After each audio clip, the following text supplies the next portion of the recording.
What's going on, everyone? It's your boy Kinetik 615. Sorry, I'm running late tonight. I was trying to get on and get it set up. Thought we had the studio set up to go live a little early, but we did not. But we're here now.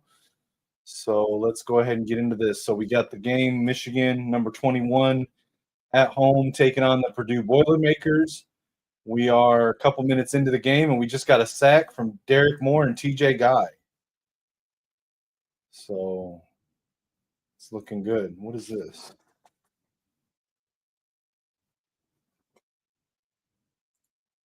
Oh, interesting. Okay, cool. New controls on StreamYard, y'all.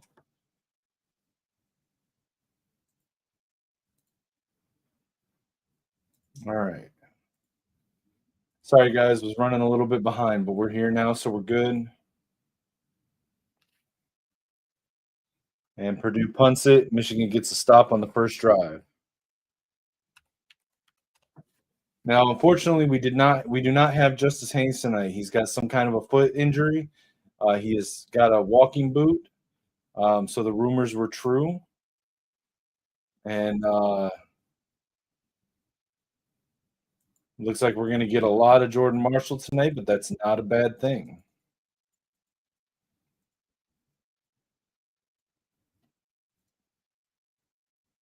I'm just trying to get everything set up, sending the link out.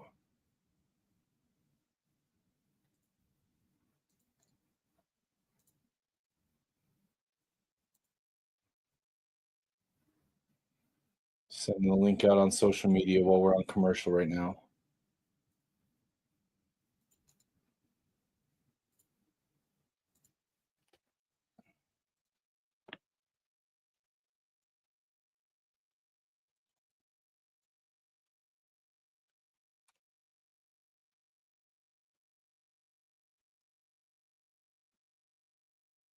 All right. So got that set up.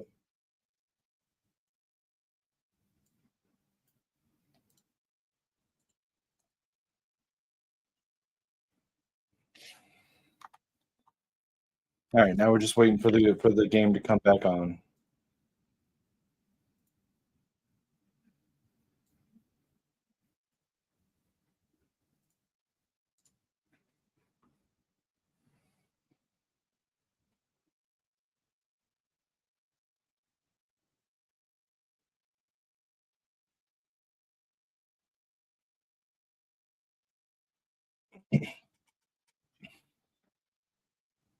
Guess I can send it out a couple different places.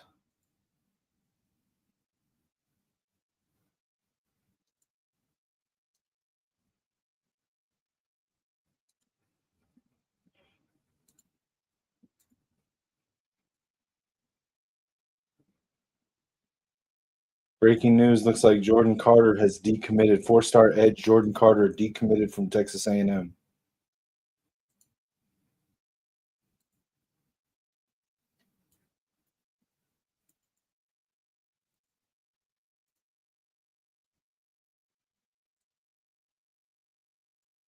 Send this so I can send it to my phone.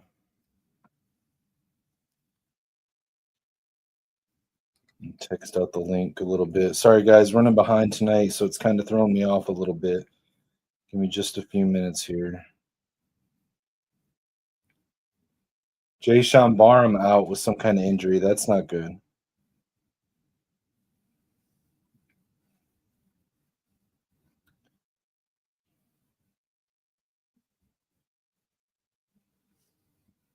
I would say I mean, arguably best defensive player, definitely.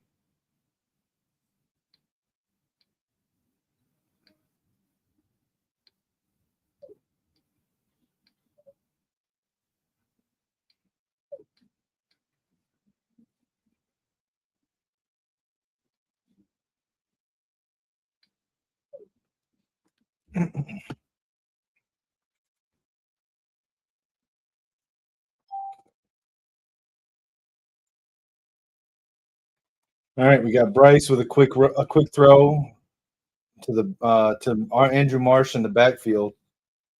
Not really much so he could get there. He was immediately tackled. It's gonna be third down and long.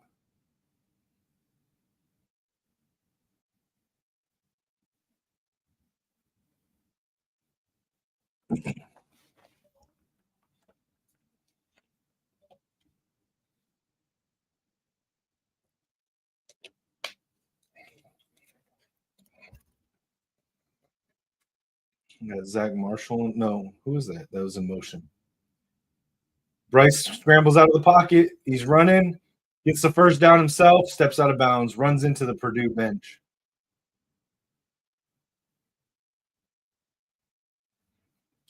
Purdue over on the sideline getting into Bryce's face, like crowding him. Come on, guys.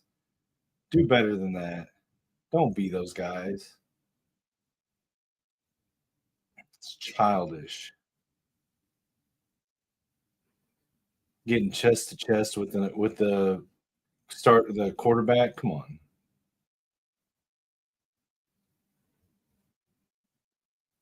Marshall up the middle, good 4 yards.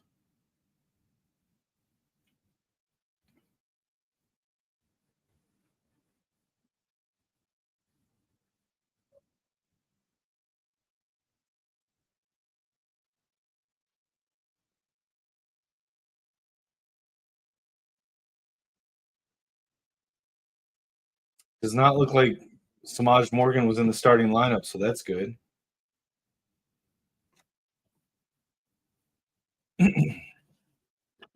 Bryce drops back, fires over the middle, and overthrows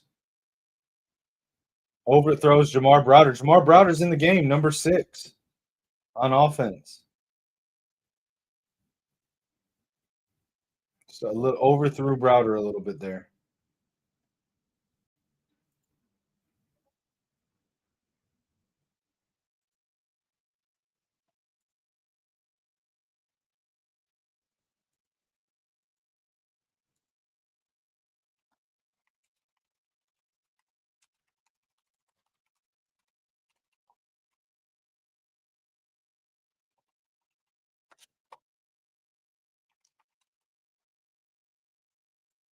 Incomplete to Zach Marshall.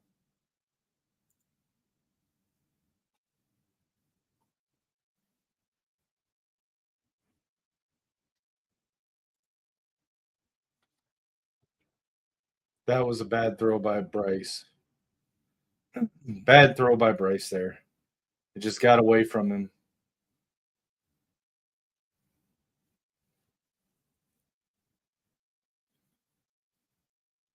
Bad punt. It's not a good start for Michigan so far, guys. Injured Jayshon Barham. Overthrow Jamar Browder. Bad throw to Zach Marshall. And a bad punt.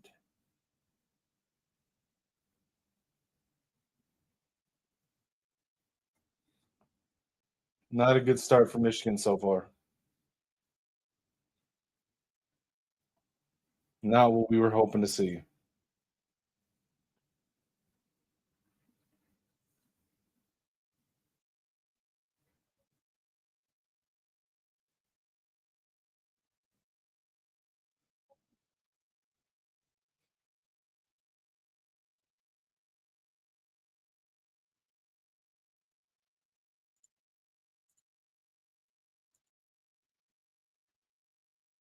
Now we're just on commercial.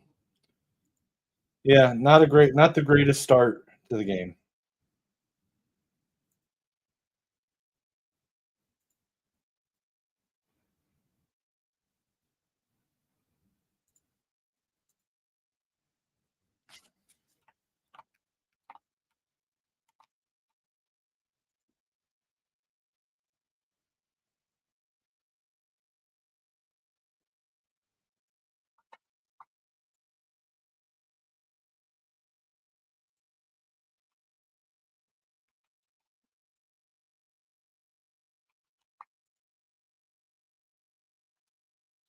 Yeah, I'm not a big fan of JB Brown. I might be looking at making a change with him after the season, unless something changes big time with him, which I don't expect. Because it's just not acceptable the way that the special teams have been playing. Before he was the special teams coach, Tommy Doman was the best punter in the country. Last year, not so much. He leaves. We got Hudson Hollenbeck just having bad games half the time. Dominic Zavada missing kicks that he shouldn't miss this year. Yeah, not good.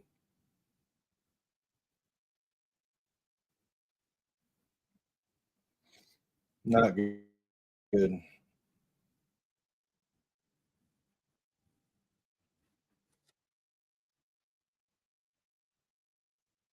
Yeah. Well, that's why I said he left last year.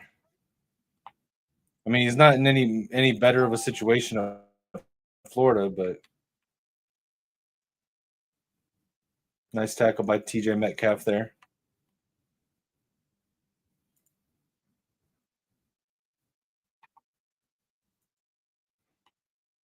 Troy Bowles and Ernest Hausman are in the game.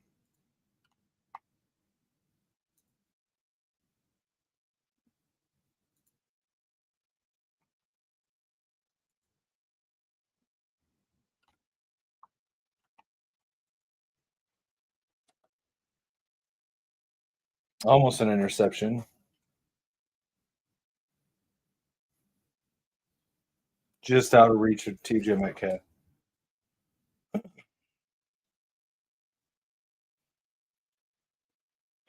um, I think that the strength and conditioning coach has sort of a periphery uh, effect on injuries. He's not directly responsible for them, but good conditioning can help prevent them. There is something to it. Like this isn't a football analogy, but it sort of illustrates the point. I don't know if you've ever been a wrestling fan, but like WWE years ago switched over to an Olympic style strength training at their development center and started getting crazy injuries. Um, and it was all about how they were building strength that was causing it. So um, it can have an effect, but I don't think it's directly responsible.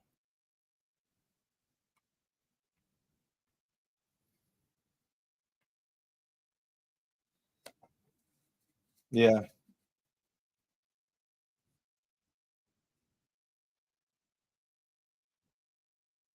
What is going on with our run defense, man?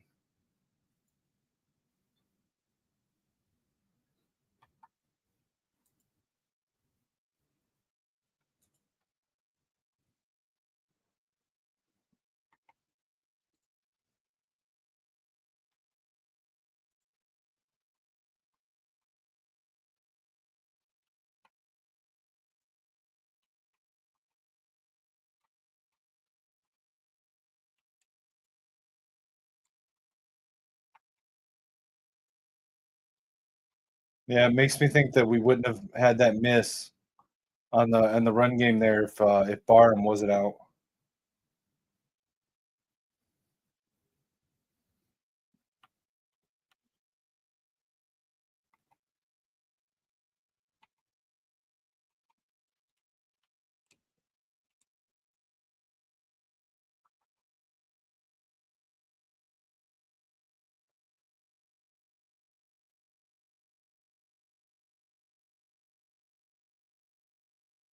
Incomplete pass. Come on.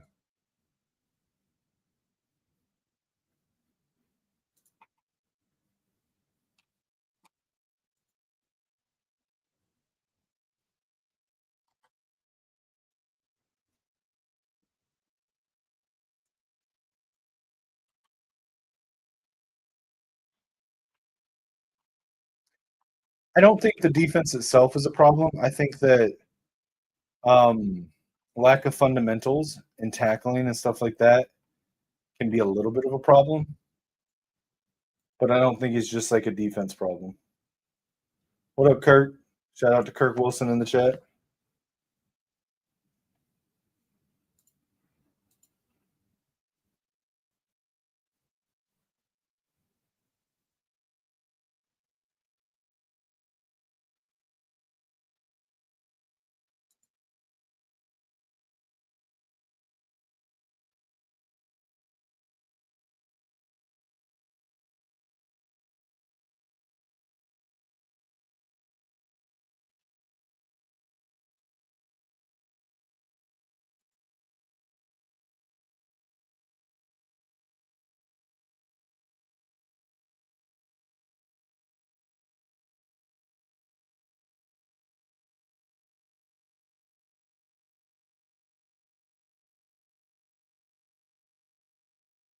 Fumble.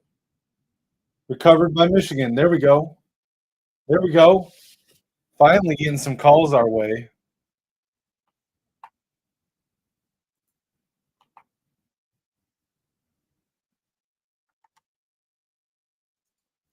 Only took half the season for the refs to start calling stuff for us.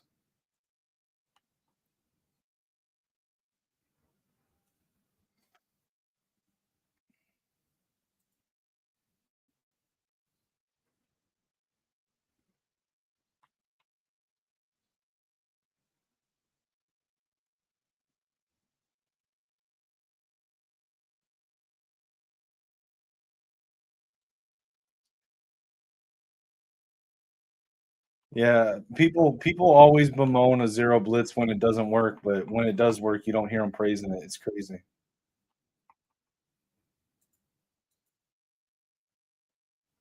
Funny how that works.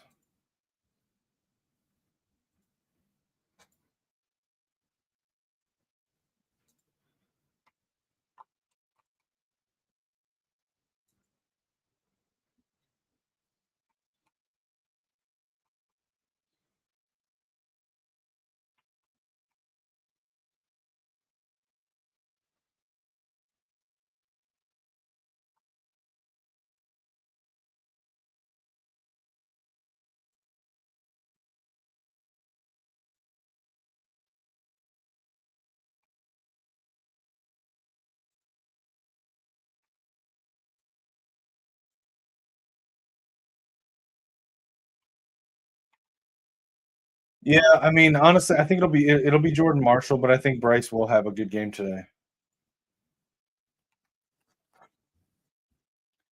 I think Bryce is going to have a good game today.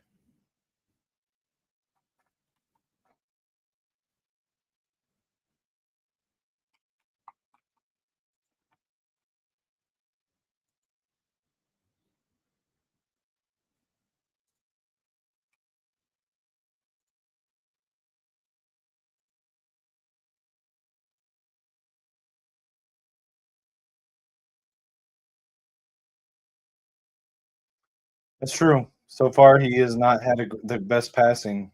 He's already missed 2 throws. One was definitely on him. The other one probably was as well. So, I mean, it might have been Browder. It might have been just some miscommunication between the quarterback and receiver, but it wasn't a good pass. I can tell you that much.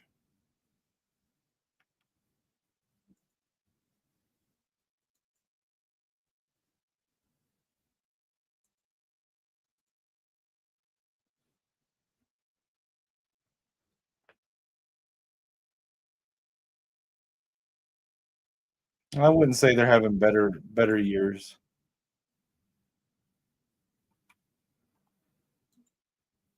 Bryce is by far a better quarterback than Malik Washington.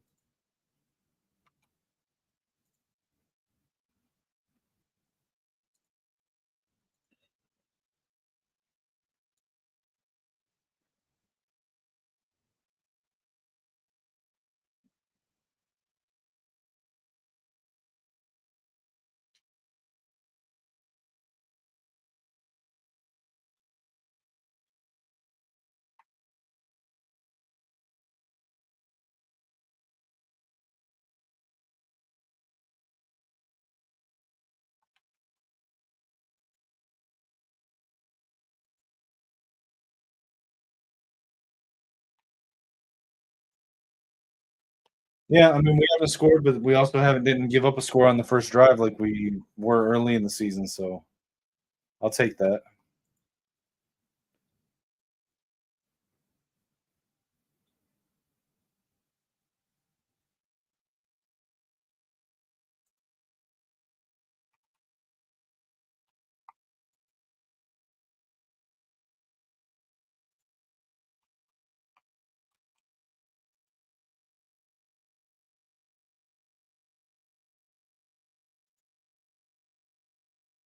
About to kill McCulley leading him out of bounds like that.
No, Micah can't play yet.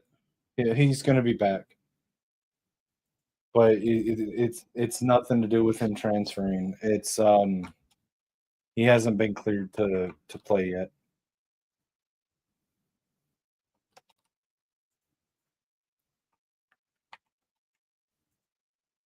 There's a schedule for him to come back, and he's on schedule.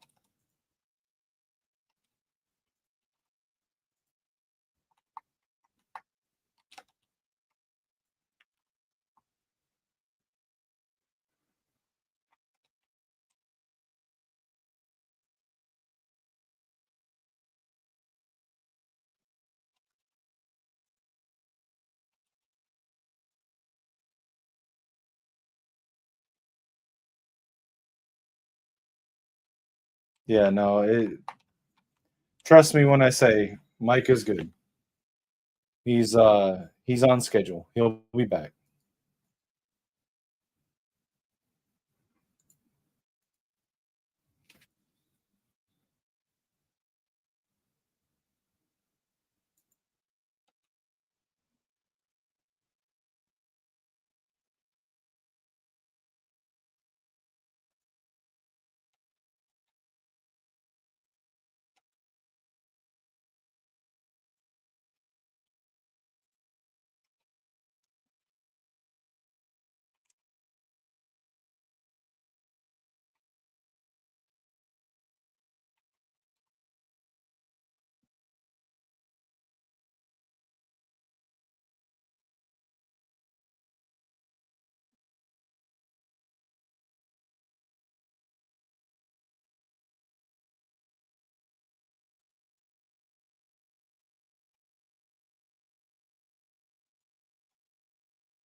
Yeah, I mean the thing with Cole Cabana, like he's got really good upside and ceiling, but something just didn't click with him. I don't know if it was an injury, but something's not working for him. I thought he'd actually show out at Western Michigan, but not so much this year yet.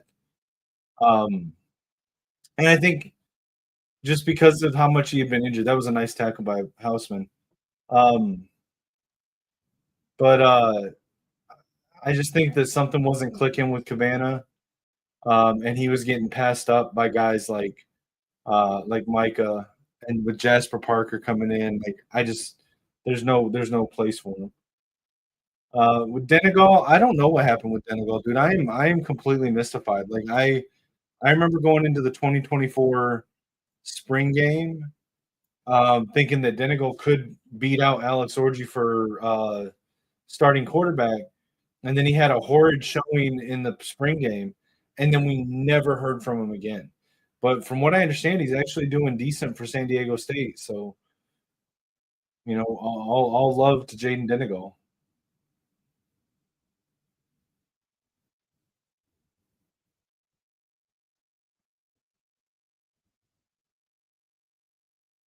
Yeah, I went into the 2024 spring game. That was the first game I had been to at the big house. Um, I went into it thinking that Denegal might win the job. San Diego State has some great helmets, don't they?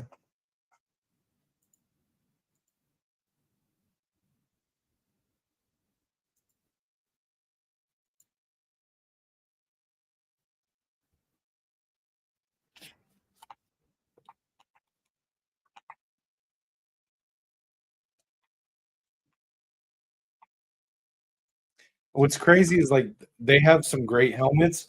Their uniforms are, eh. I feel like they should invest into some cool uniforms to go with the helmets. But like their helmets are like modeled after the Mayan calendar or something. It's pretty cool.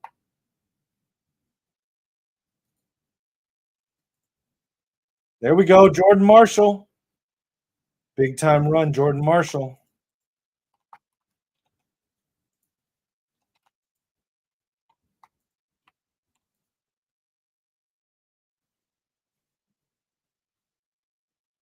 Who knew Jordan Marshall could catch like that?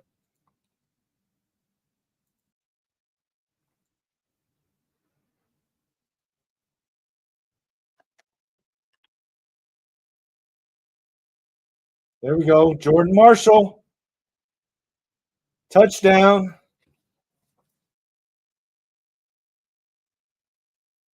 That's true, Kiyoki. Shout out to Kiyoki Kapana in the chat.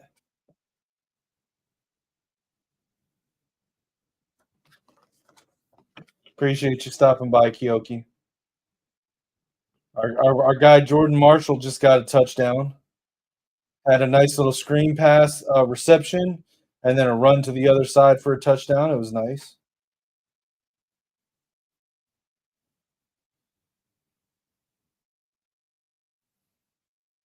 Yeah, Kiyoki, I'm hoping with Purdue this week, the bye week, Northwestern, I'm hoping we're able to really focus on getting some guys healthy.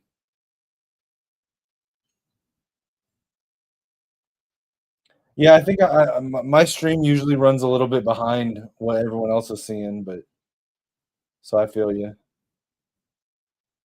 But yeah, I'm really hoping we can use the next couple weeks to get people healthy.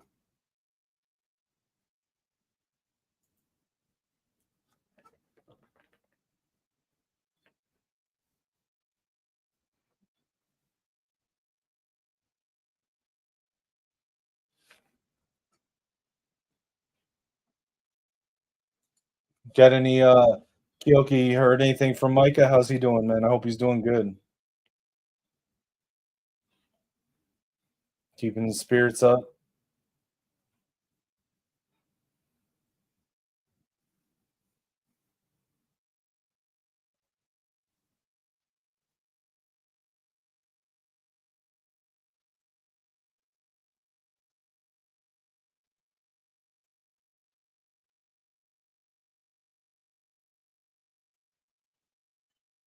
Oh, that's cool. So Correa played with Micah.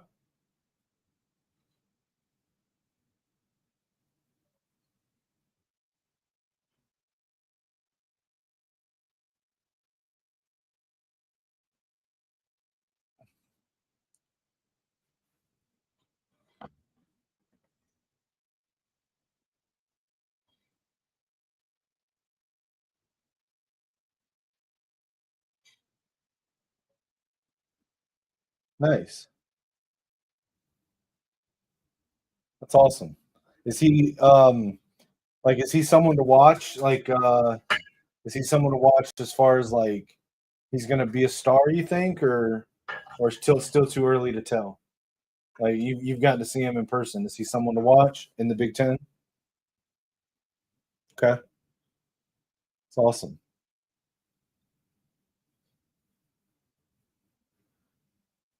Do you guys still keep in touch with anyone there at Bishop Gorman, or is that just kind of in the past now? I forgot Nitro Tuggle went to freaking Purdue.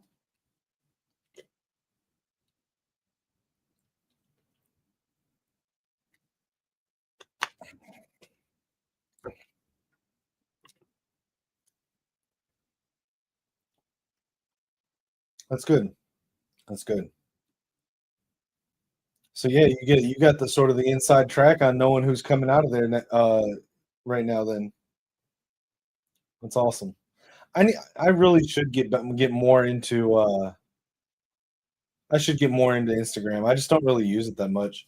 Chase Taylor at linebacker getting some time in for Michigan.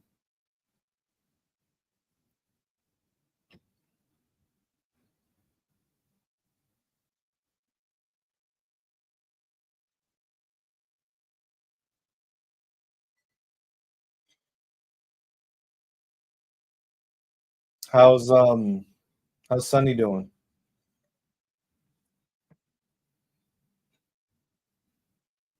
Hope she's doing well.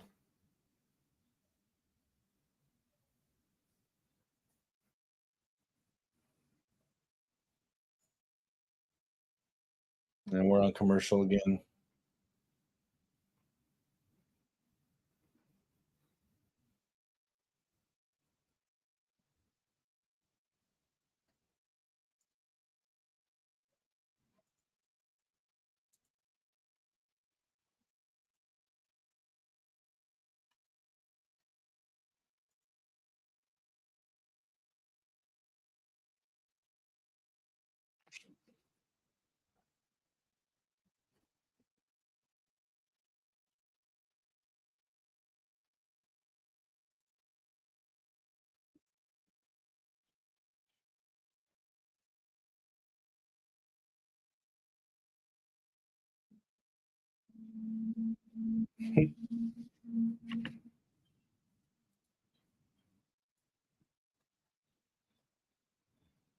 What do you guys? So I know I got started late tonight, so I wasn't able to get this before the game. But what are your guys' predictions for the game? My prediction this morning on the AM Scramble show was 30. What did I say? 31-13 or 34-13? I think I said 31-13. Yeah, I don't know. I mean, I get it for the defense because the defense is a lot more reactive. So I think in a lot of cases, Wink like sort of sees what the offense is doing and then adapts. But the offense, I don't know why we start so slow, man. Um, Notice that Samaj Morgan wasn't in the starting lineup tonight.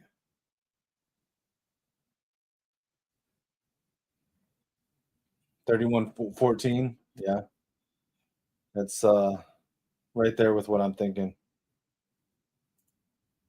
But I'm also was thinking that that Bryce would get sort of on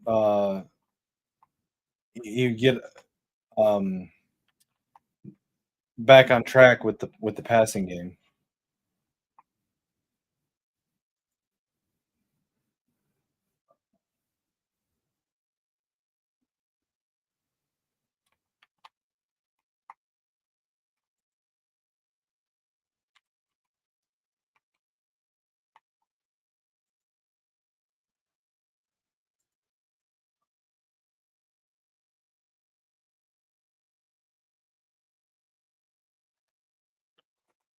Which team is also 14-2 in November?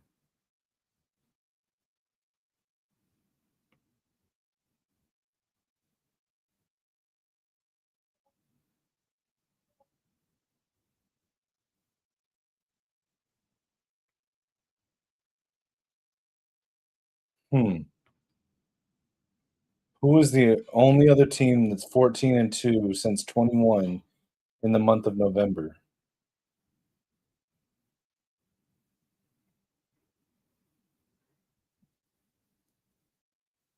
Yeah, I agree, Kyoki.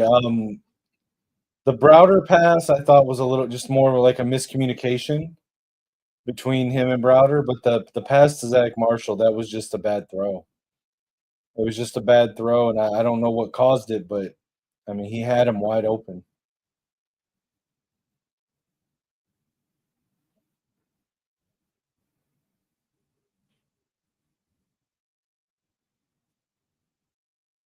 And then that one pass, he led McCulley into flying out of bounds.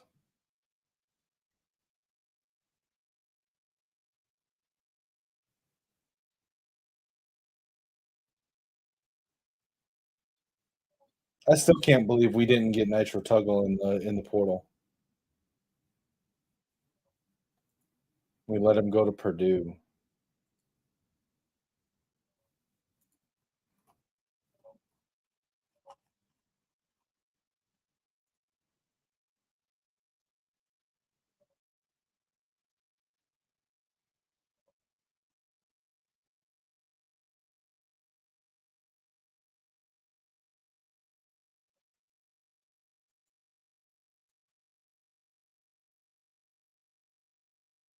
What was that, Kyoki? Who was what? Sorry, I got distracted by getting messages on Discord.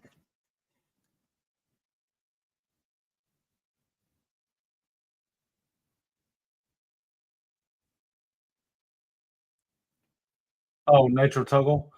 Um, he's a wide receiver that was at I want to say he was at Georgia, and he entered the portal, and he ended up committing to Purdue. And I don't understand why we didn't make a play for him because he's pretty good.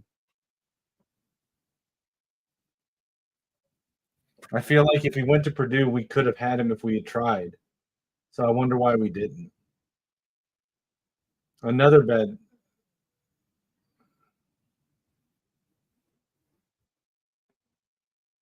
just another miss, I think, and I don't know why.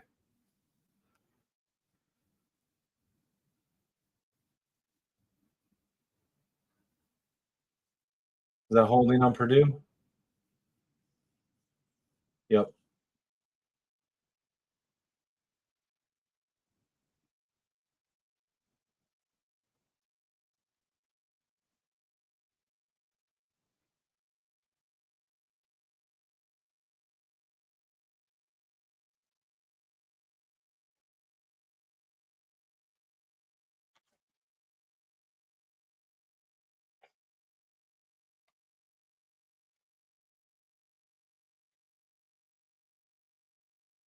A screen pass.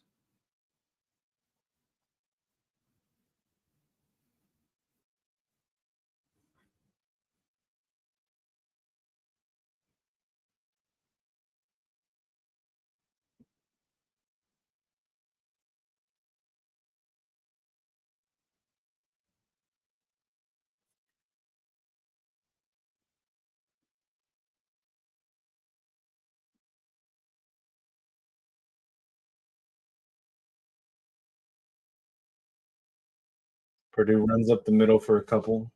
Be third down.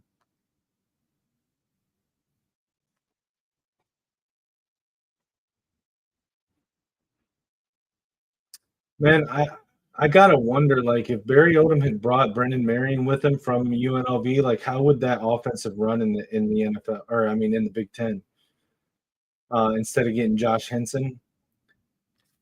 I like Brendan Marion, but I was skeptical last year when people were talking about him being about Michigan hiring him. I was skeptical about the go-go offense in the Big Ten, but I feel like it would have been better than what Purdue's doing.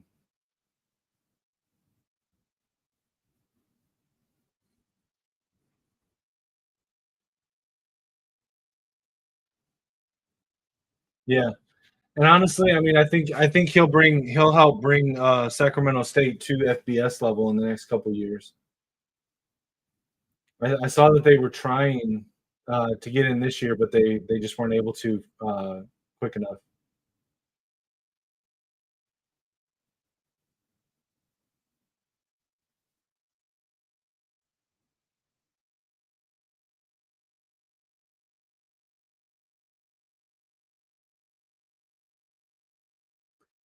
So that catch right there, that receiver number 0 on Purdue, that's the guy I'm talking about. Well, I guess what I mean by worked is like how, in the past, like when for example, when we brought Rich Rod in and he tried to bring the spread offense into the Big Ten and it didn't work. Or like Luke Fickle, who tried to bring the air raid to the Big Ten and it didn't work.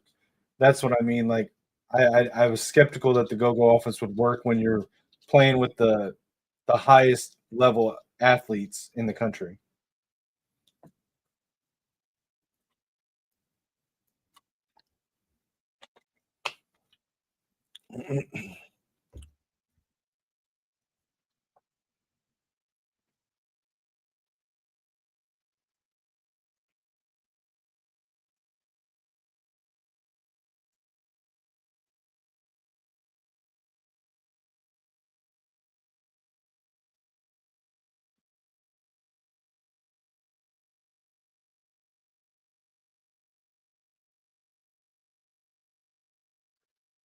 We've got to shore up that run defense.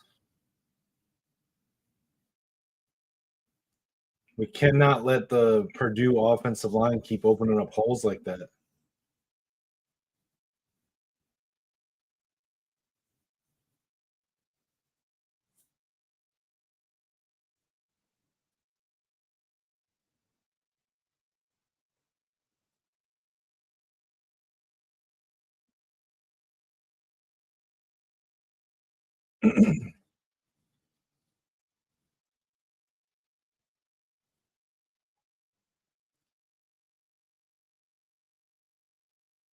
And there's a touchdown, Purdue. It wasn't a great drive for the defense.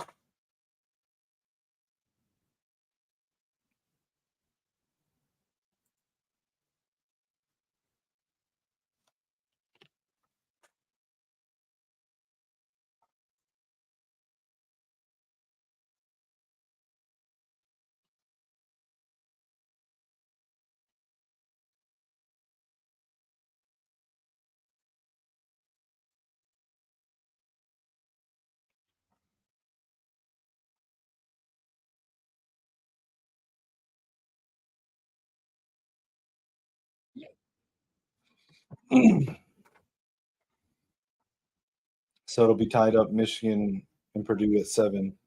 Are they going for 2? They're going for 2. That's interesting. No, wait. They didn't get the touchdown. What did I miss? I looked away for a minute, and they didn't get the touchdown. Why did they call that touchdown back?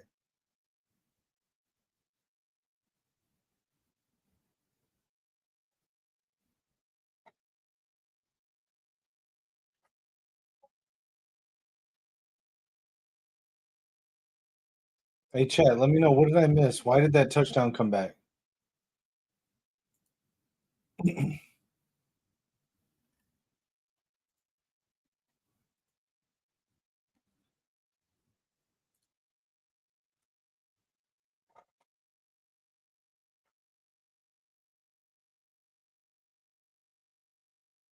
That was good defense.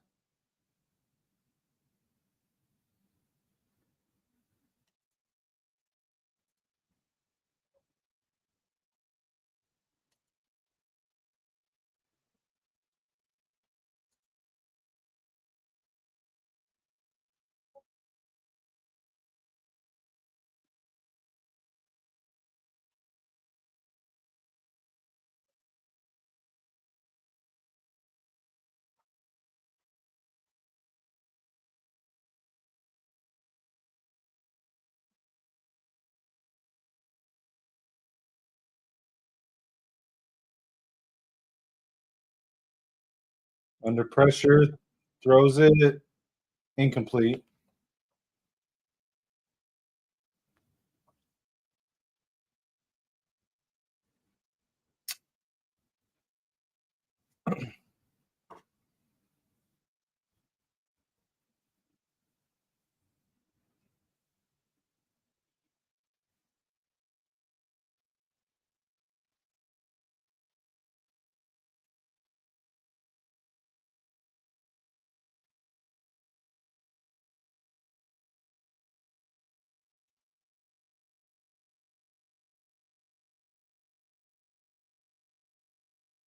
Pass interference?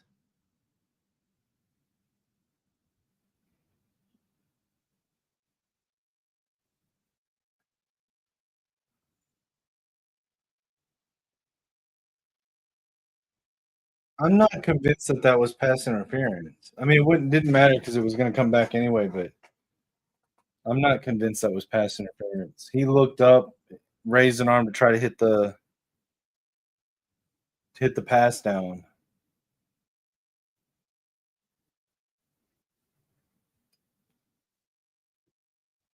All right, now it's a touchdown. Now it's going to be tied.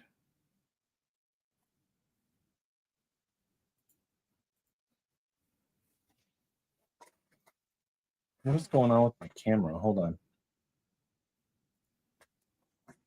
Hold on. I'm still here, guys. I'm just my camera's flashing at me. Hold on.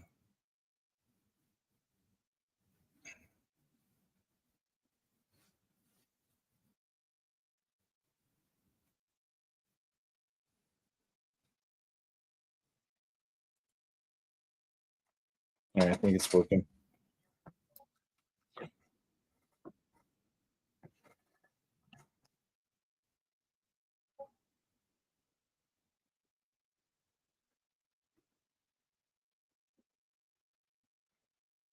Was it around his waist? I guess to my eyes, it looked like his arm was like around at like his shoulder, but the other guy's arm was kind of doing the same thing.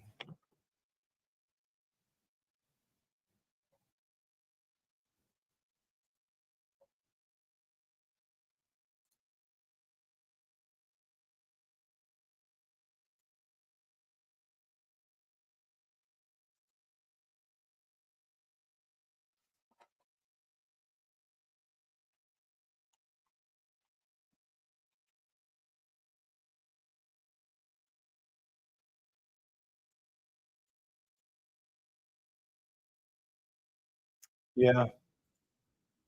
Do you think it's just like an emotional letdown going from the big rivalry game last week to this game?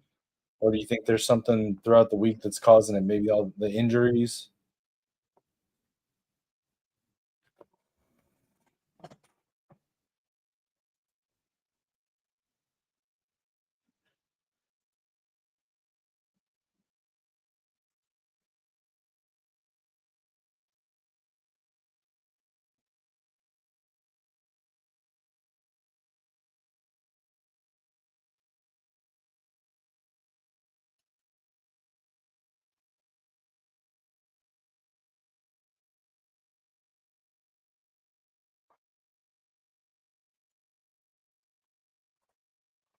Yeah.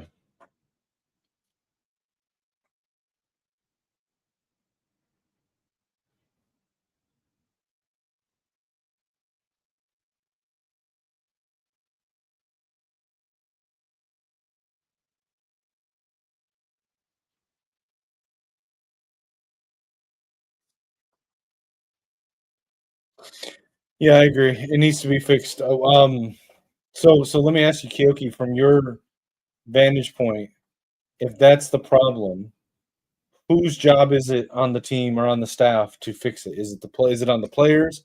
Is it on the head coach? Is it on a specific? Is it on the specific position coaches? Like who would you look at to solve that problem?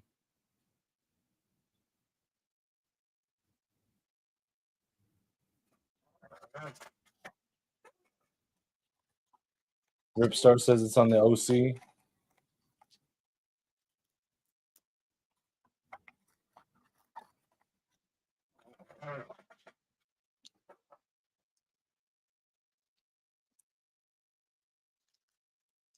So it's on Sharon Moore.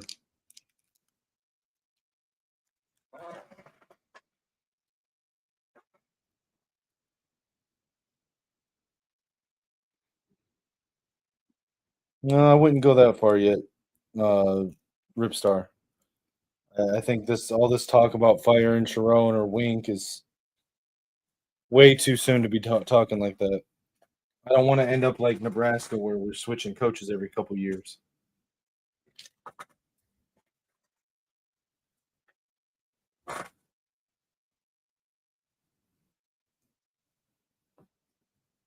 Yeah, I agree, Kyoki. We need to do better. It needs to be addressed.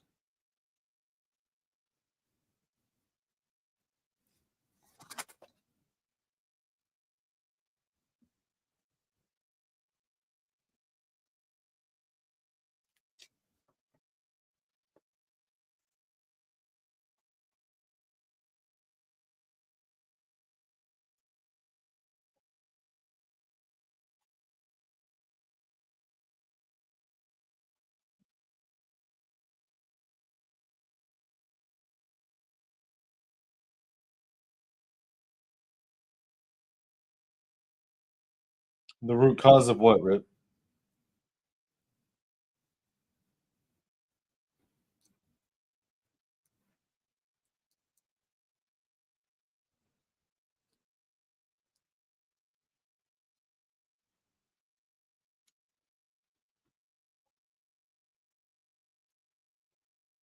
To be honest, I'm not sure. I'm not. That's something you'd have to ask somebody that's closer to the team.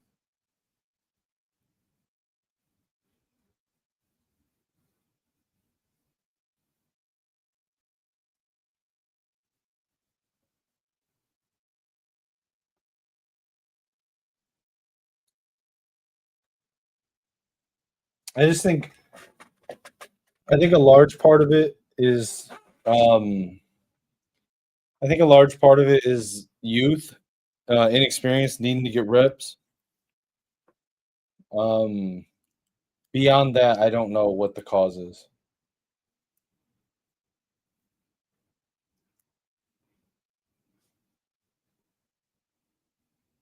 Well, Ripstar, I'm not going to put Kyoki on the spot like that, considering that he does have a son on the team. I'm not going to put him on the spot to try to answer things that he may not be able to or may not want to. He sees the conversation, and if he wants to contribute to it, then he's always invited to. Kyoki knows that he's always invited to come on stage or talk in the chat and provide anything he wants to. But I'm not going to press him for information.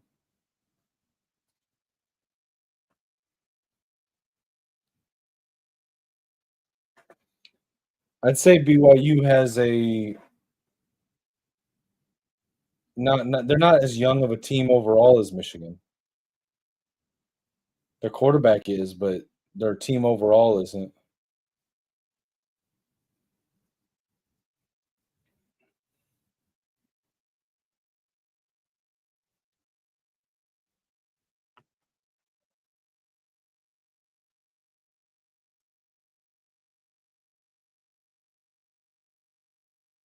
Yeah, I mean, anyone in chat is welcome to engage with Ripstar. He's asking what people think the cause of the inconsistency on offense and the slow starts and all that is.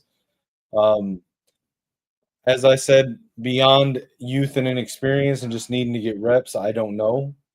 But I mean, that's a conversation that we can have. I just think I want to keep it respectful, and I think that talking about firing coaches,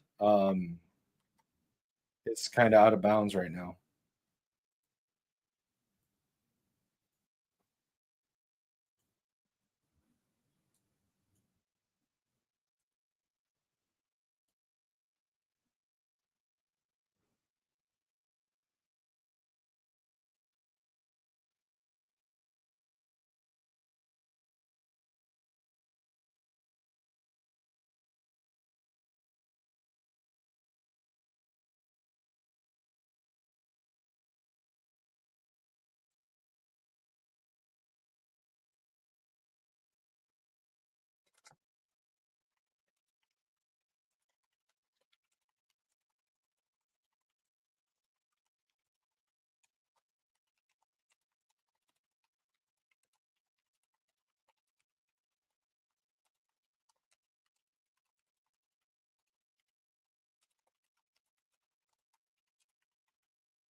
Yeah, I mean the crowd is full. It's sold out. I would have went. There were some cheap tickets. I just don't have the money to right now. I was looking at ticket prices, but I didn't know anybody else that wanted to go, and I just can't afford it right now.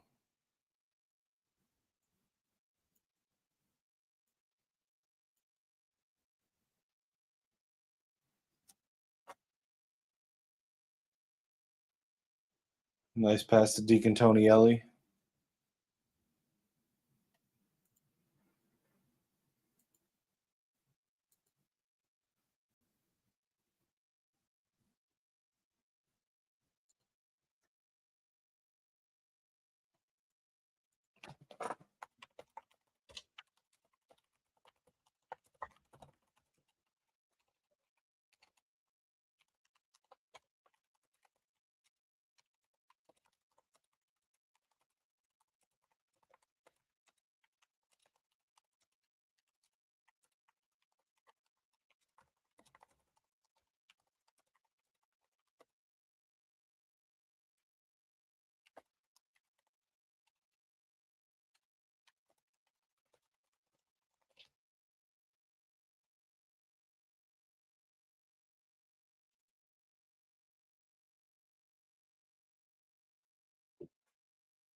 All right, so Kyoki said, I question if we're doing anything different in the weight room with Tress because the injuries are piling up. Complete speculation, but curious if it's an issue. Um, okay, yeah, no problem. I didn't realize that the chat was split. Okay, I see it. So we got two people on Gamer Sideline and three on Kinetic 615. So real quick, guys, I am live for this stream on both Kinetic 615 and the Gamer Sideline. That's why I've got the chat scrolling on the screen. Kyoki, tell me if this is any better because they just added these two. They added these controls here, so I can change the font. So this is the biggest. I've got medium and then the small. And then I can change the window size to regular, tall, or wide. Tell me which of those make it the easiest to read. Um, but if you're watching on one, you should check out the other one. Kinetic 615 is my personal channel where I do watch alongs like this, where I do videos about sports, mostly Michigan and the Minnesota Vikings, my two favorite teams, but it'll branch out a little bit. And then the Gamer Sideline is a channel I do with our guy Lichemax, where we go over gaming, we go over sports, kind of ride the middle in between. I'm live on both right now because Lichemax should be joining me at some point tonight. So that's why we're live on both channels tonight. There's a nice run by Underwood. But yeah, Kyoki, to what you were saying, um, so like Ripstar asked earlier, I think before you got here, if the strength coach had anything to do with the injuries, and to my understanding, like it's kind of a peripheral effect,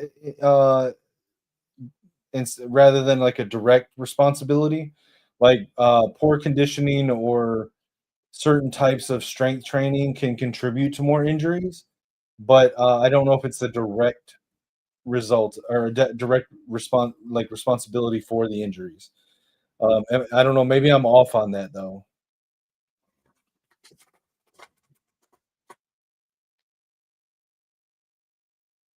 Yeah, so he was saying that he speculated, Ripstar, he was saying he speculated that maybe something's changed with Justin Tress. And Justin Tress was the protege of Herb. What was his name? Um, Someone put it in the chat. I'm having a mind blank. The strength coach that went to the Los Angeles Chargers. Um, I don't know enough about it. I know that the players that I've talked to, the recruits that I've talked to, Ben Herbert, thank you. Um, they all love Justin Tress. So it doesn't feel like from the people that I've talked to that have interacted directly with him that they think he's a problem. But there's definitely something different in the injury prevention um, for the team.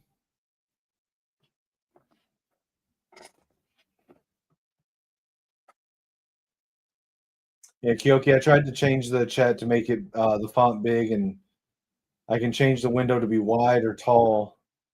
I don't know if that either one is better.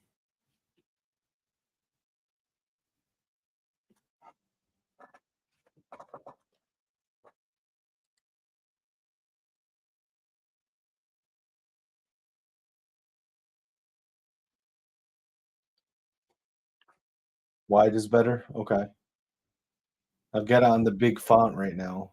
These are new controls. It's the first time I've seen these in StreamYard.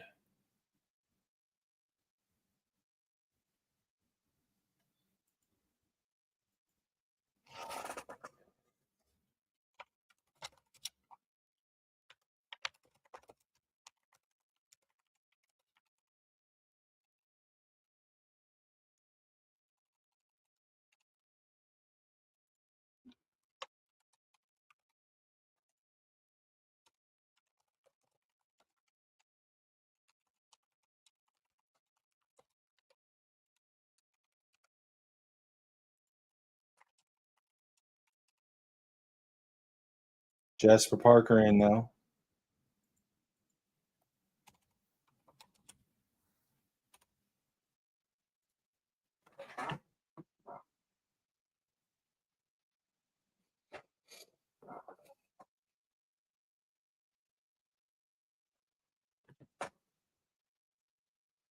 Okay, cool. I'll keep it on this setting then.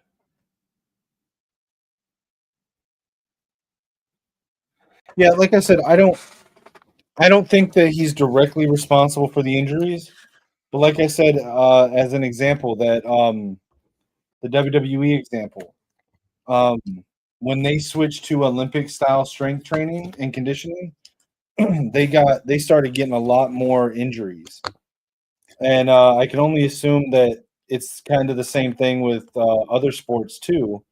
That depending on how you go about the training can affect injuries, but I don't think it's the direct cause of it.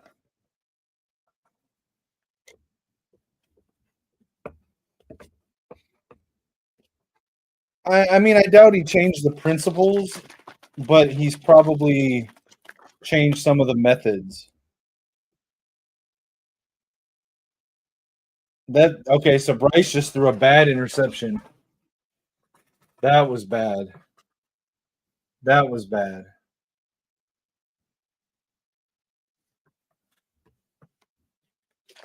That looked like a really bad throw.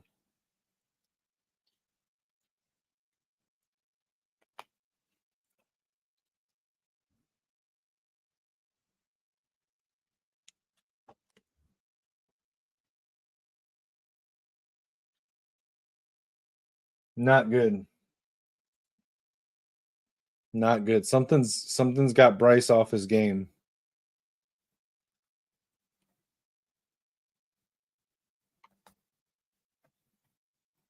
Yeah, we've got to figure out what's going on.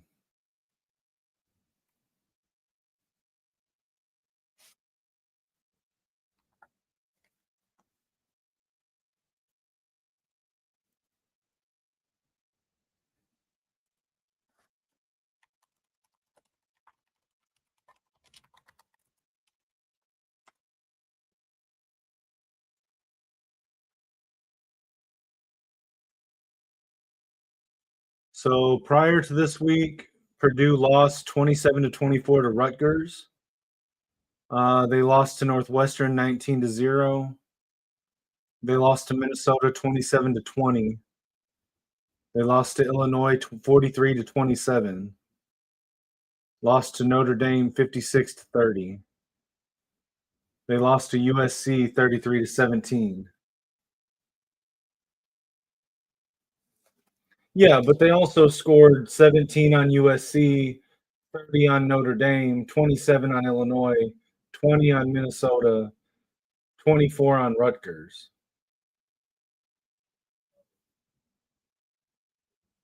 Yeah, their offense is decent. Their running back's good. They've got one or two decent receivers. They've been scoring points all year. I don't know. I haven't been watching all of their games. I'm just looking at the final scores, which is what you asked for. Let me see if PFF has something on their defensive grades.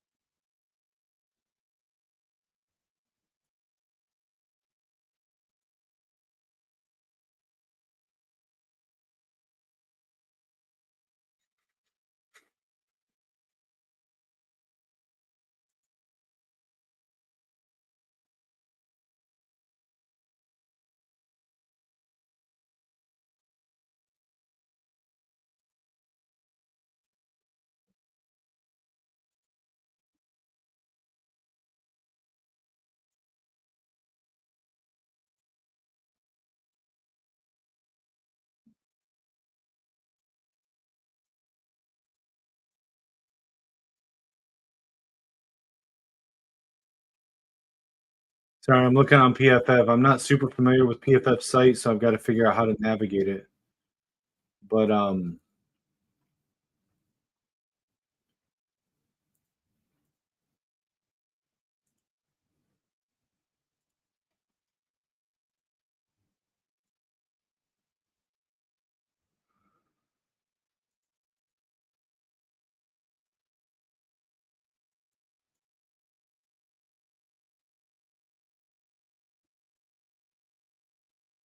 let's see, their defense, according to PFF, they have the second lowest defensive total score. Their run defense is the third lowest. Tackling, they're the fourth lowest. They're the fourth lowest in pressure rate, fifth lowest in coverage. So bottom 3 to 5 in pretty much every defensive category, according to PFF. Yeah, and lowest rating for that stat. So here, let me.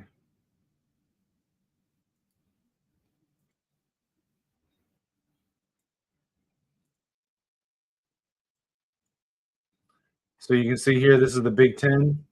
So if I just go to total defense, they're down here at rank 17 on defense with a 73 overall grade.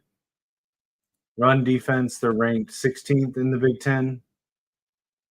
Tackling, they're ranked 15th in the Big Ten. Pressure, they're ranked 15th. In coverage, they're ranked 14th.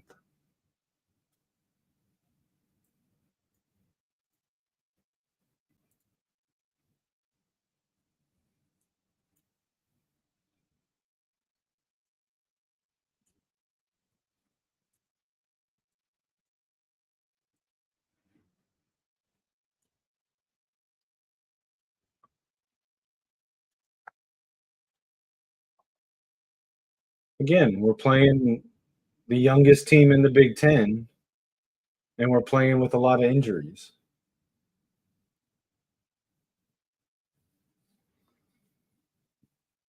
That doesn't mean fire the coaches.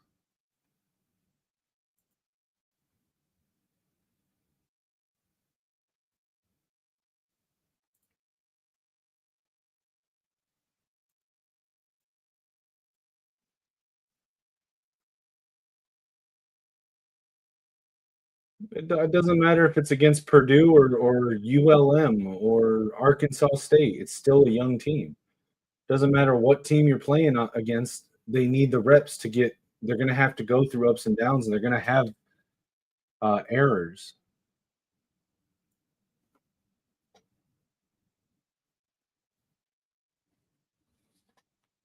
Yeah, Bryce is off target tonight. He's inaccurate tonight. It's not an excuse just because you don't like it, bro. It can be the truth. Okay, that pass actually wasn't on Bryce. That was on Samaj.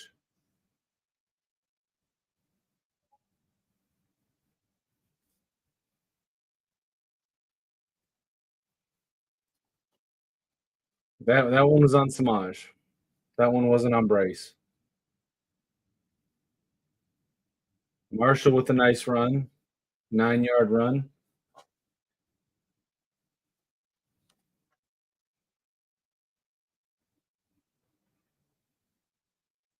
I agree. I don't know why they still insist on going to Samaj. Nice first down run there, or first down underneath route by Marlon Klein. 30 seconds left on the clock. They call a timeout. Yeah, exactly, Kyoki. Not interested in getting anyone fired. We're just trying to identify what the problem is so it can be fixed. Yeah. And I'm not saying that it's wholly due to the inexperience. Like, I'm just saying that's a factor. And not being closer to the team, I can't really speak to what else is causing it. I'm seeing the same thing as everyone else. Well, maybe you're not Ripstar, and I apologize if it feels like I assumed that you were. Um, I've had so many stupid arguments within the fan base with other people wanting to fire Sharon Moore every week. And the reality is they never liked Sharon Moore to begin with, and they're just using anything they can to crap on him more. So it's tiring having those conversations over and over again. Nice run by Underwood there, first down run. So yeah, I apologize, Ripstar. I wasn't trying to assume. It just seemed like it was going in the same direction of all those conversations I've been having. Jordan Marshall run right up the middle for a touchdown. So with the Samaj thing, listen, I'm not trying to hate on Samaj. I personally like Samaj. Like if I got to meet the dude outside of a game, like I would think it's cool as hell because I like the kid. The fact is he's got more drops in the country than any other wide receiver. Um it's he's very good with the ball in his hand. He's a very good route runner, but none of that matters if you can't catch the ball. And I don't want necessarily to see him transfer. I don't want to see him unnecessarily punished. But at the end of the day, if you are getting targeted over and over and over again, and you are not catching the ball, then you need to be benched until you can fix the problem. Channing Goodwin was a starter at the start of the year, and he got benched because he's dropping passes.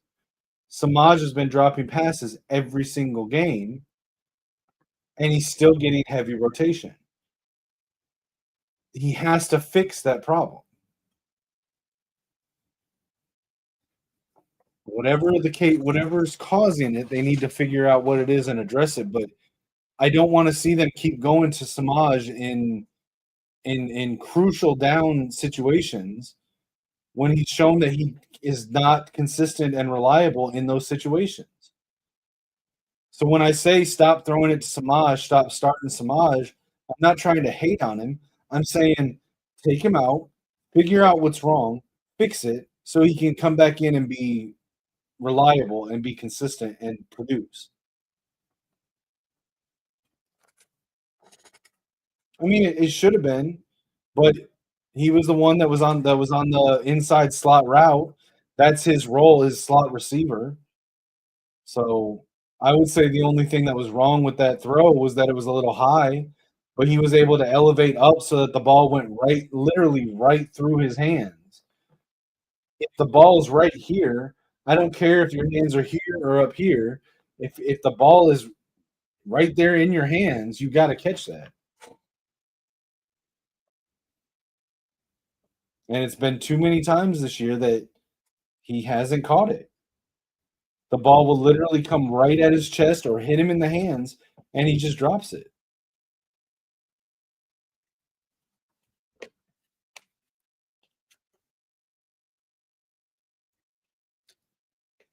I mean, if you got to sit him on the damn jugs machine 90% of practice for the next 2 weeks, then do it.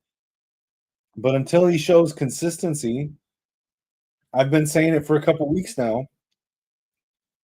We should be living in 12 personnel. When Justice Haynes is healthy, even do some 21 personnel. Or when Micah gets back, do some 21 personnel. If you trust Jasper Parker, do some 21 personnel. But let's live in 12 personnel. We've got Marlon Klein, we've got Hogan Hansen, we've got Deacon Tony Ellie, we've got Zach Marshall, we've got Jalen Hoffman, we've got Max Bredesen. I know Hoffman and Bredesen are kind of a hybrid tight end, fullback, H-back, but we should be living in 12 personnel with McCulley and Marsh on the outside, and then pick your two favorites of those six tight ends that I just mentioned, and rotate them in and run with that as your base personnel. 2 tight ends, 2 receivers, 1 running back. Every now and then, switch it up. Bring in a third receiver. And when you do bring in the third receiver, rotate them. Let Samaj get some reps, but also let Goodwin get some reps. Let Kendrick Bell get some reps. Let Anthony Simpson get some reps. Whoever else, Jamar Browder, let them all get reps. But, let that be the change of pace personnel set and not the base personnel until one of them proves that they're a better pass catcher than the second tight end. Well, no, what I'm saying is you're missing my point, Ripstar. What I'm saying is I'm not saying start Goodwin or Simpson or Bell. What I'm saying is we live with 2 tight ends and 2 wide receivers and 1 running back. And then when we at times want to change that up, we bring in a third receiver, and we don't have a set third receiver. So what I'm saying is split those reps up among all the other receivers. Let each receiver get in for 2 or 3 reps a game when we bring in a third receiver, and let one of them show you they can be consistent. Let each of them have a shot. Say, guys, it's open. You're all going to get chances, and when you get your chance, take the job. And let one of them show that that's who it should be. I mean, I don't care if it's Browder. I don't care if it's Samaj. I don't care if it's Goodwin. I don't care if it's Bell. My point is let them all get a couple reps here and there, and let one of them take the job. And until they do, our base personnel should be 2 tight ends, because that'll also help the run game.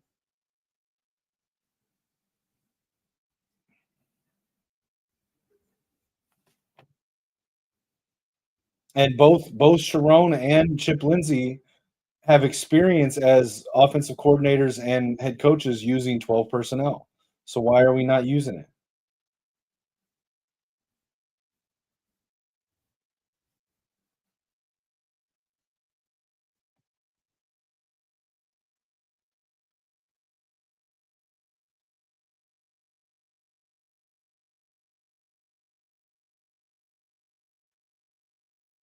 Oh, I missed that comment from Kyoki. My fault. Kyoki said, "For the life of me, I can't understand how we're not throwing at least a little more." Kyoki, Ripstar is asking in response to that. He said, Why does Kyoki think we should pass more? We pass plenty. That's why we always go in 3 and out. Um, what do you mean by that, Kyoki? So I think what Ripstar is saying is we're coming out every game, starting the game, trying to pass, and it doesn't seem to be working. Um, how do you think that we should utilize the pass game more and be able to be more effective than it is right now? Because like on the surface, I agree with you, Kyoki, but like Bryce has not been a consistent passer. And the Michigan State game and this game, I'm not. It doesn't give me a ton of confidence to pass more.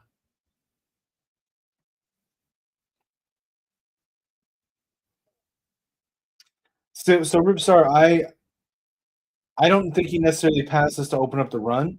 I think that teams are coming into the games trying to stop the run and daring us to pass.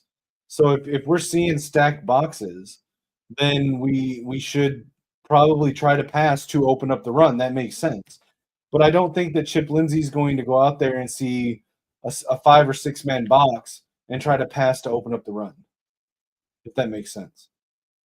That's always been in my opinion, the strength of Chip Lindsey is that in the past he's always been able to adapt his scheme to the personnel that we have and to what the other team is showing him. Um, I feel like we haven't seen that as much so far. I know it's been sort of alluded to by other shows with people that are more tapped in than I am to the team, that there was sort of a little bit of a disconnect with some of the coaching staff, like Sharon Moore and Chip Lindsey, not being entirely on the same page. And so that may be the reason that we haven't seen the adaptation that we are used to seeing from Chip Lindsey. But I don't know if it's necessarily like a philosophy cornerstone for his offense that you pass to open up the run. I just think that that's what opposing teams are coming out in, and so he's taking what they're giving him. And I think that if you look at the start of the games, they're coming out in 7, 8 man boxes, and so that's why we're seeing the pass plays and the RPOs that are attempted passes early in the game each week. Well, yeah, that's what I'm talking about, Ripstar. Going to 12 personnel, that would be tight end heavy.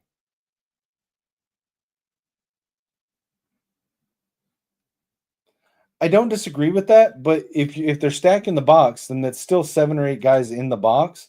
And if you're trying to run those short crosser routes, underneath routes, drag routes, and stuff with the tight ends, that middle's just already going to be clogged up. So it's hard to use the tight ends to open up the run, um, because they're just going to stack the box for both. You really got to stretch them out with the boundary receivers, which is another reason why I don't understand why we didn't try harder to get somebody like Nitro Tuggle to Michigan. Yeah, I haven't been able to tune in and catch his breakdowns the last couple weeks, so I should probably go look it up and see what he's saying.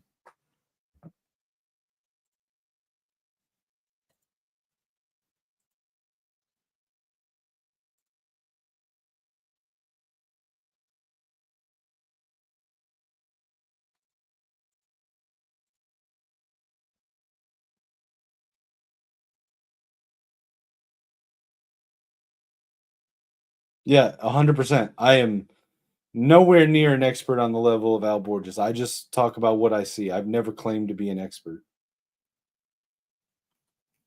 I'm literally just a fan with an opinion. People seem to like my opinion, so I go with it. But all right, so Kyoki says we ran a play where Samaj ended up on a corner route versus CMU and a mesh type play to cause confusion that he scored on. An occasional call like that. But I agree, we got to be better first. So you're wanting to sort of run some more like misdirection plays, some more sort of disguising the routes type plays like mesh and crossers and stuff like that to try to open stuff up a little more than we are but not necessarily like just passing to pass. Gotcha. Yeah, that makes sense.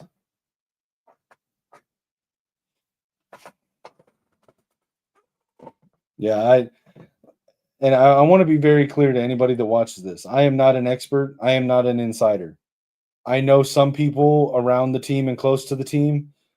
I would not call myself an insider. I would say that I've got a few people that sometimes are able to give me insights into things, but a lot of of my opinions I form based on what I see and what I hear from people that are better informed than me.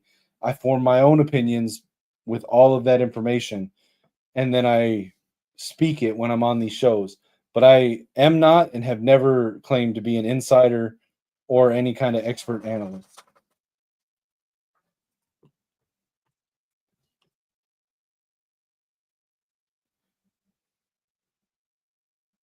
Just a fan of the team that tries to be reasonable and logical, and support the players and the staff, however I can.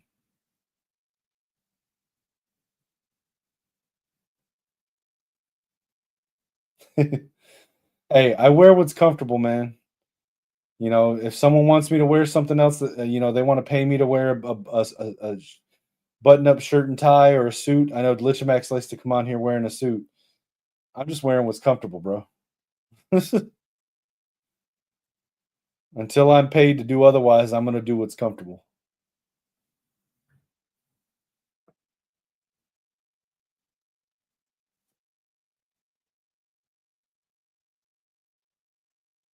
I'll be honest, man. I don't know. I started wearing the cutoff shirts a couple years ago, and I have trouble wearing regular t-shirts now. Yeah, and Lichemax likes that stuff, and it's more power to him. Over here trying to make me look like the worst dressed co-host on YouTube, and I don't care.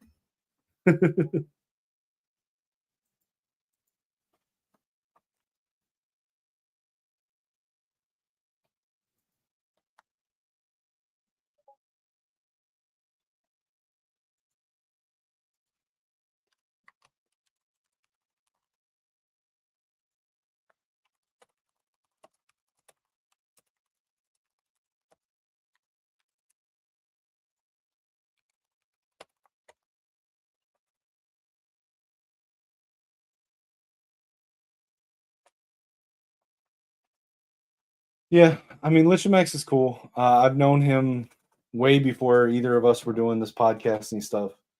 I've known him for 8 years now. God, has it really been 8 years? Yeah, I've known him for 8 years now. Bryce's stats at half. I don't know. Is that something I can get on PFF? Let's see.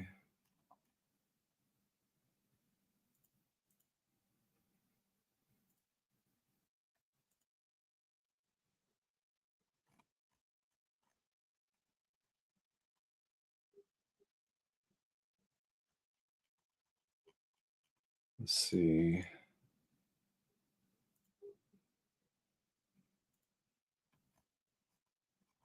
Can so a friend of mine gave me access to PFF, and I don't know how to use it. So I'm looking. Let's see. Okay, they have not updated live stats for the game yet on PFF. Let me Google.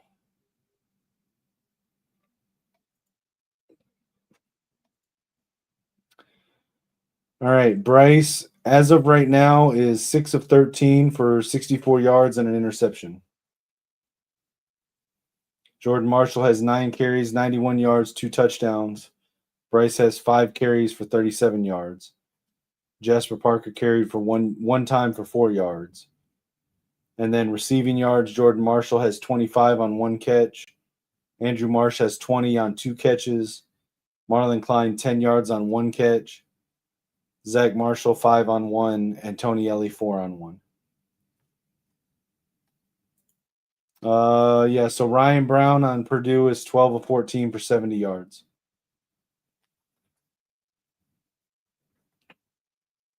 Nitro Tuggle leads their team with receptions, 5 catches, 28 yards or 38 yards.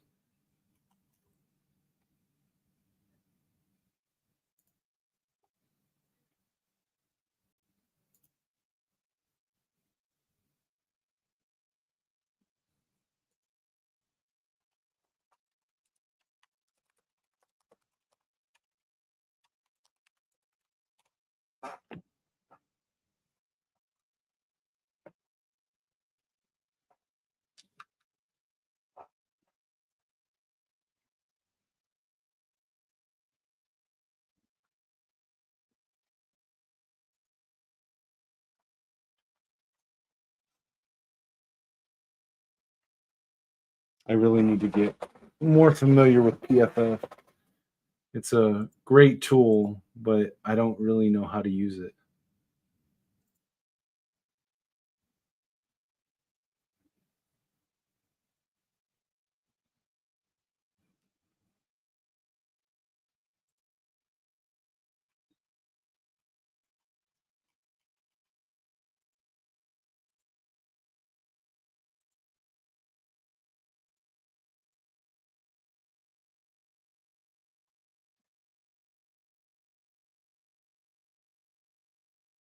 According to PFF, up till this week, Michigan is 10th in the Big Ten in total offense, 13th in passing,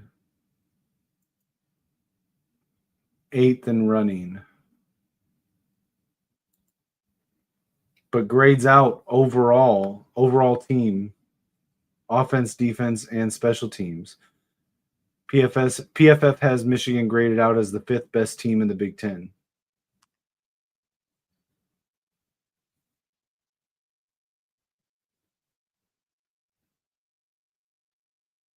With a 91.4 overall grade.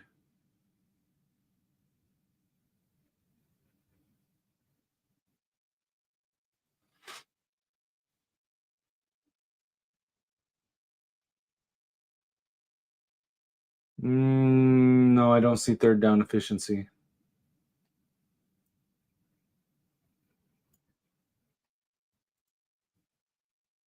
Let's see. Offense. Might have it on here somewhere. Hold on.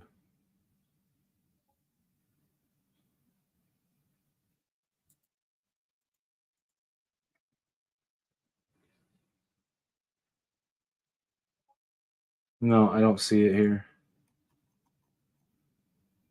I don't see it as something that they track, or if they do, I don't know where it's at.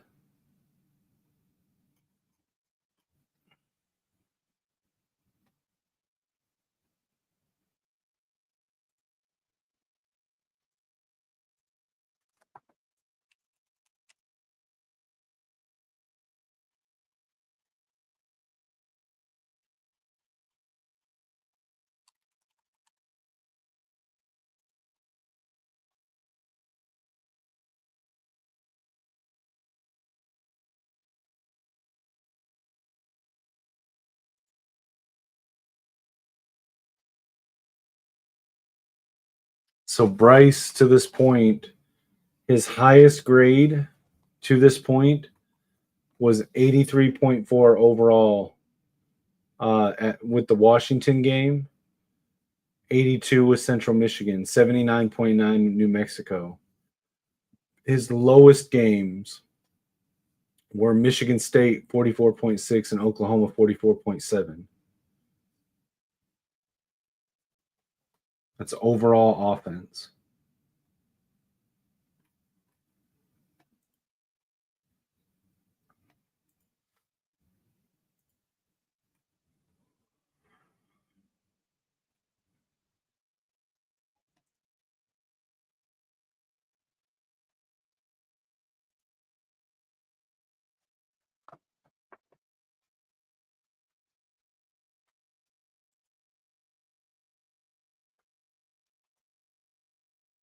Yeah, I really need to get more familiar with PFF.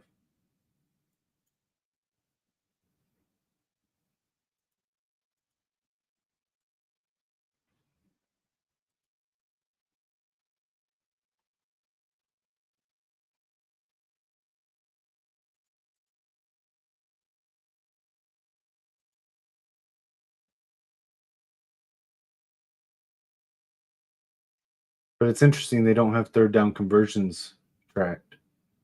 Or if they do, I'm just not looking at it.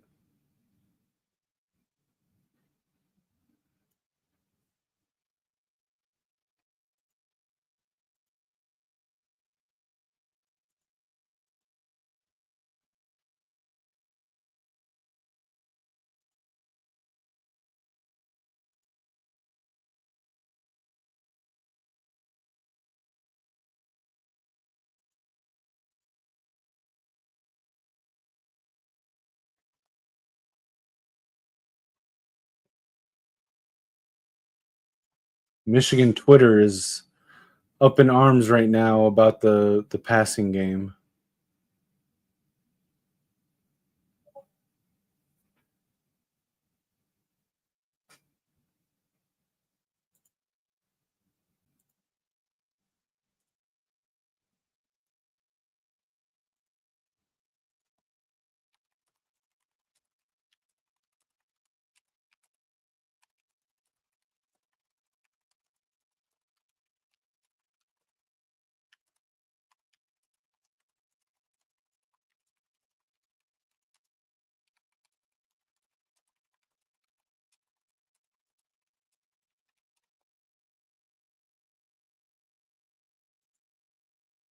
All right, just taking this chance to respond to some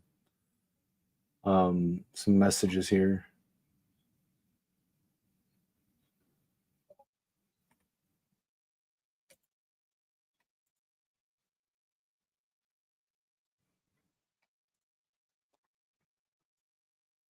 Just so like someone said, bro on everything, throw a combined 20 million at two wide receivers in the portal. I shared that out. Someone said, let's get a wide receiver NIL fund going. Just different stuff you see people talking about. People saying the team is playing sluggish today, not locked in. Sam Webb says, got to keep repping passing game. Wide receivers have been open, just haven't hit them. Run enough for some semblance of balance, but got to keep trying to get Bryce into a rhythm. Had the early inaccuracy. Now it looks like he's taking off after the first look, settling back down at halftime. Get him back to progressing reads. That's from Sam Webb.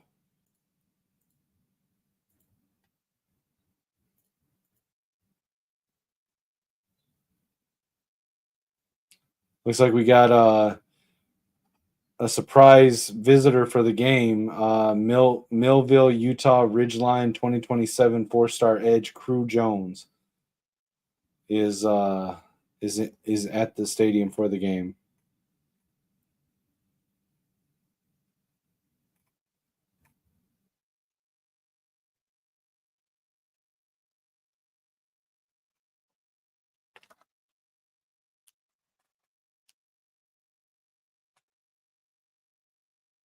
Yeah, I mean, I think there's a little bit of a letdown from week to week from the Michigan State game, even for the fans.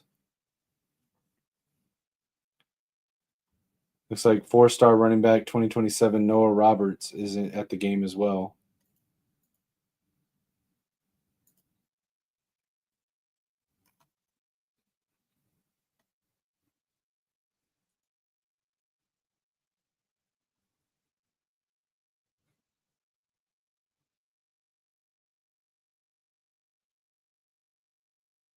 Jory Alston says Bryce has to settle his feet. All these misses are on his feet. Early in the year, before getting hit a few times, he was calm.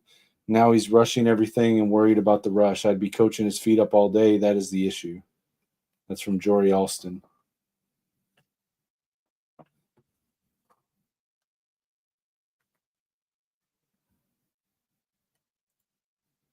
Oh, the game's back on. My bad.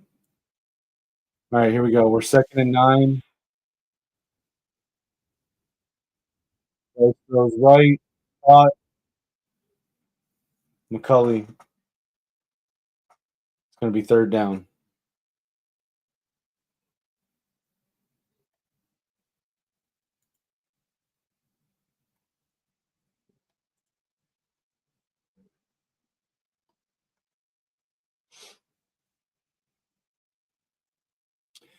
Keep in mind this as well. So James Yoder tweeted out 6 of Michigan's 11 starters on offense are true freshmen or redshirt freshmen.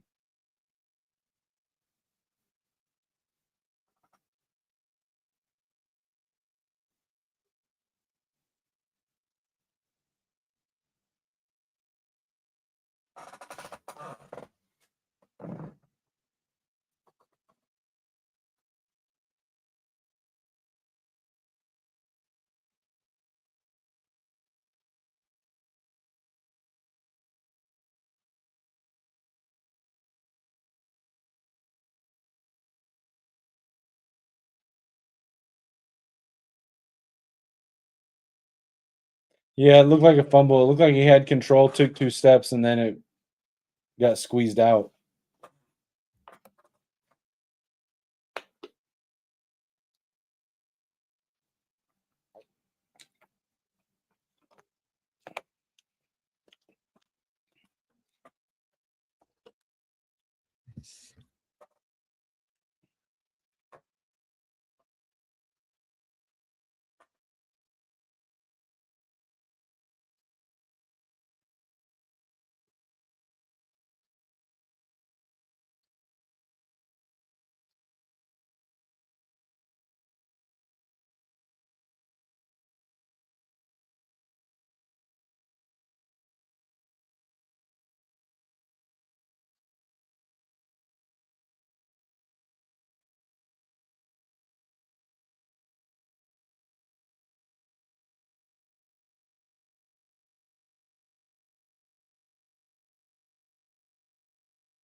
Defense is looking, I don't know the right word. The effort doesn't feel like it's there.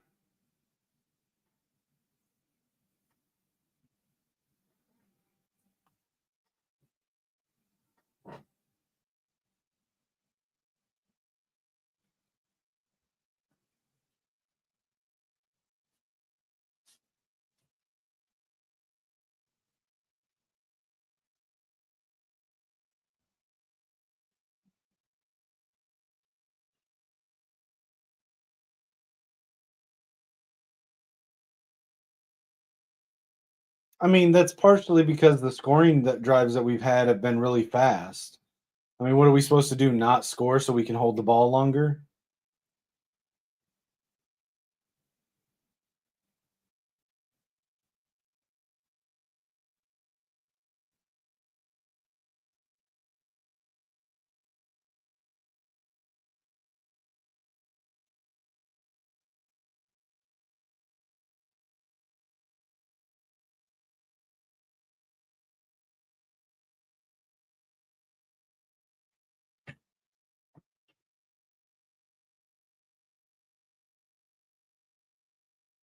Oh, that should have been a sack. That should have been a sack.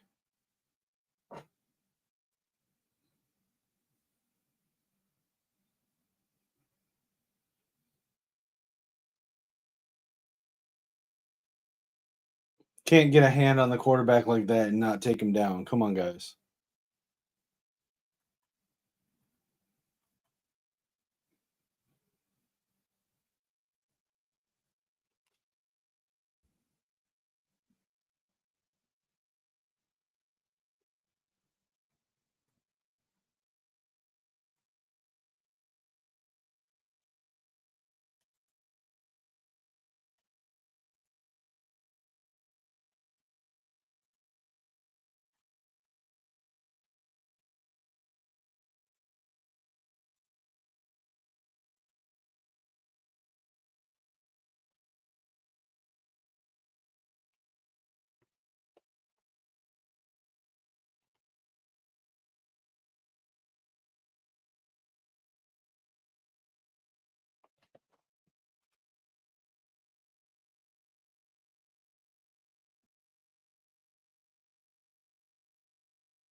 Come on, guys.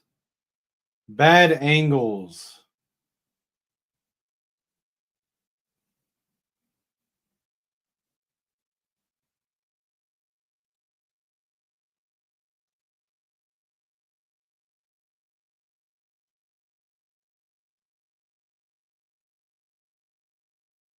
Cam Brandt took a really bad angle there. Instead of shoring up the edge and coming at him from his left, he.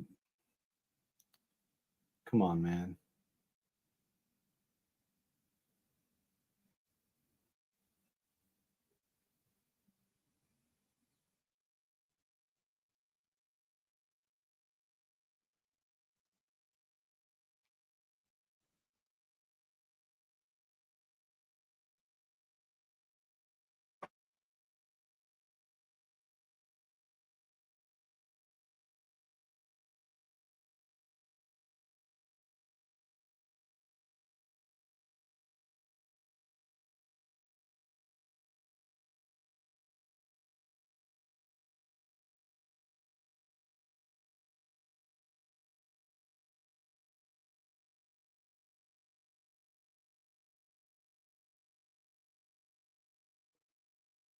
It's not even remotely the same thing, Ripstar.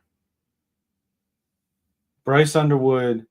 Bryce Underwood is a true freshman that literally turned 18 2 months ago, trying to play the hardest position on the team against some of the top competition in the country in college football. That's a big difference where Cam Brandt's a junior and taking bad angles that are opening up holes for the other quarterback to run for 15 yards. Like two completely different things.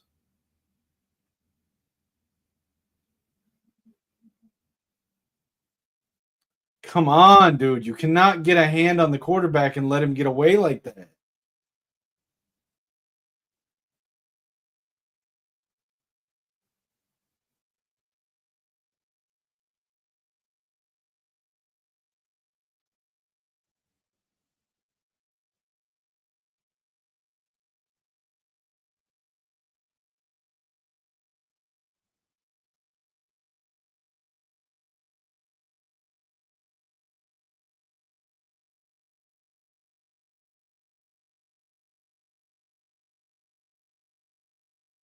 Boateng getting some play time. Bro, you can't compare Bryce Underwood to Julian Sayin. I'm so tired of people comparing them. Julian Sayin was an early enrollee and at Alabama and then transferred to OSU. So he's basically had a little more than 2 seasons in college football in a system in the strength and conditioning and for over a year, almost 2 seasons at this point. Bryce has been in college football since December, kinda, and has had again is like 2 or 3 years younger than Sayin, and like it's not even comparable, dude. You wanna compare Bryce to Julian Sayin? Show me game stats from Julian Sayin uh from his true freshman year. So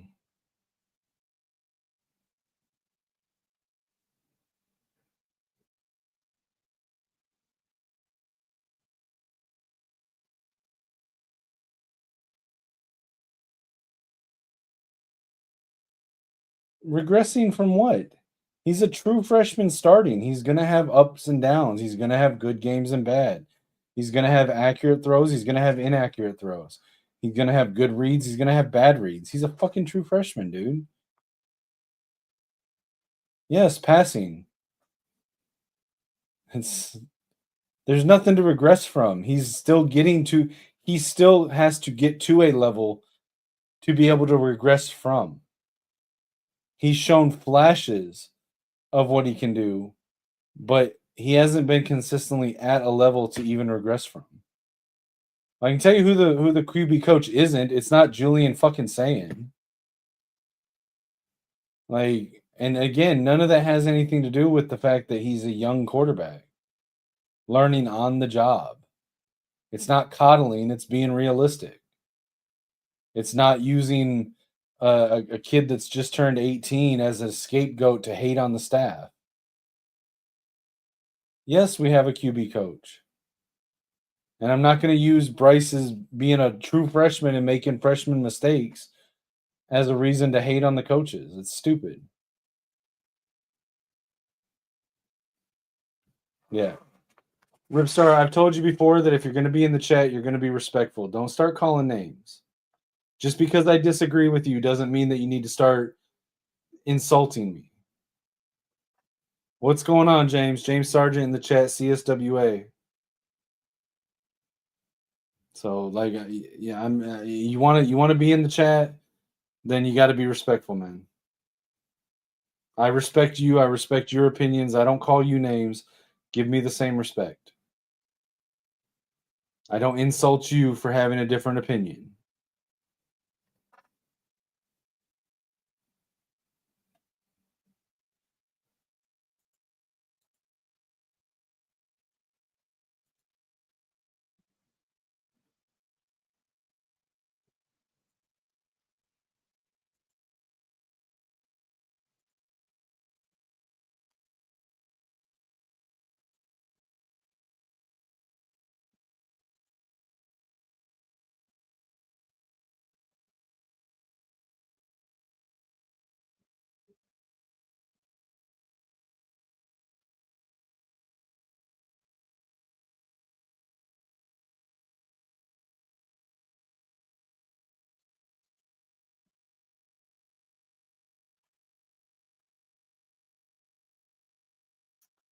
So, who did I see? I saw something. There's a couple names I've seen, James. One was really intriguing to me, but something that surprised me was who the betting favorite was. As of yesterday. Let me find it because I sent it to somebody.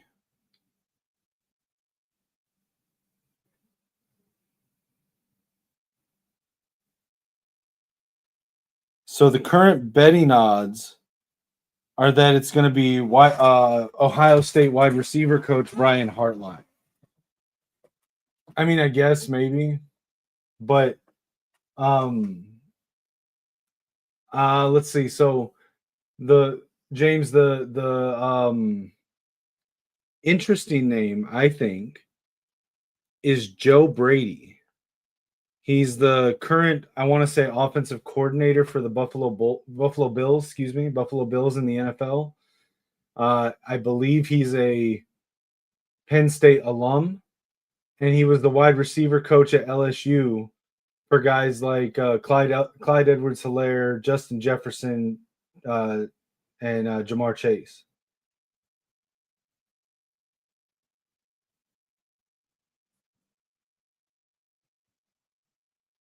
Nice catch and run by Andrew Marsh there. Yes, Ripstar. Chip Lindsey is the QB coach. That doesn't mean he has some magical maize and blue fairy dust to sprinkle on Bryce and suddenly make him as good as a second year player.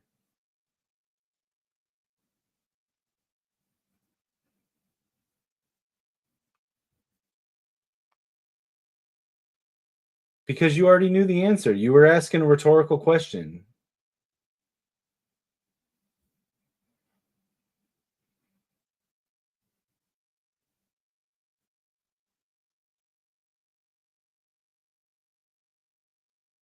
Maybe. I mean, but that's not something I can determine because I don't get to see him in practices. I don't get to see him in the coaching sessions. If not a designated QB coach, I would at least get an outside guy to work with Bryce. Like he was working with that Dooley guy. I can't think of his first name. Dooley guy. It was absolutely a rhetorical question. When you know the answer and you're asking me over and over, you're repeating the same question when you know the answer, it's a rhetorical question, bro.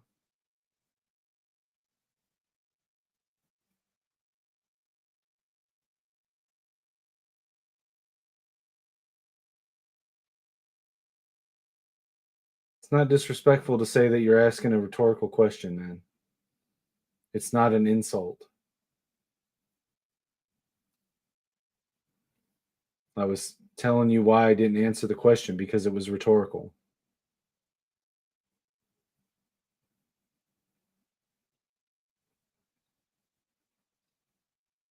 Yeah, James, I actually kind of like Joe Brady. I would prefer him over Brian Hartline personally, but it's interesting that both of the names that are most associated with the Penn State job, Brian Hartline and Joe Brady, are wide receiver background coaches.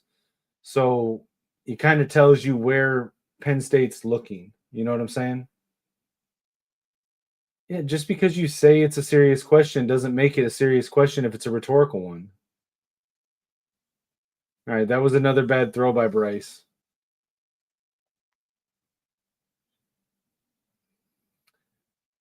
Um, as far as what, Ripstar? Because I think the run blocking is different than the pass blocking, and I would also probably grade the offensive line coaching a little bit different. So, well, James, I would agree with you, but Brady, like I said, Brady was in college as recently as 2019. I don't know if he left after 2019. Um, I don't know when he went to the NFL, but he was I mean, 2019, 2020, he was in college. So,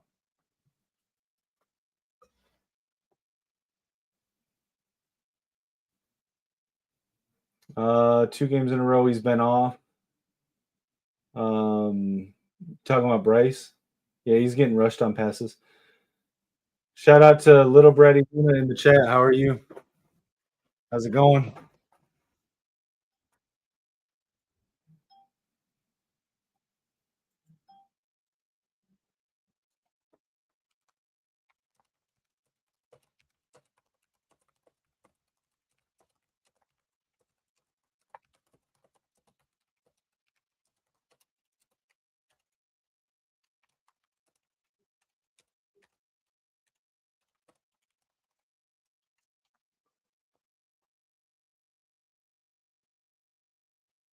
It is, James. Yeah, it is. And yeah, the punts, Ripstar, the punts definitely need to. Somebody needs to be really looking hard at JB Brown and his job.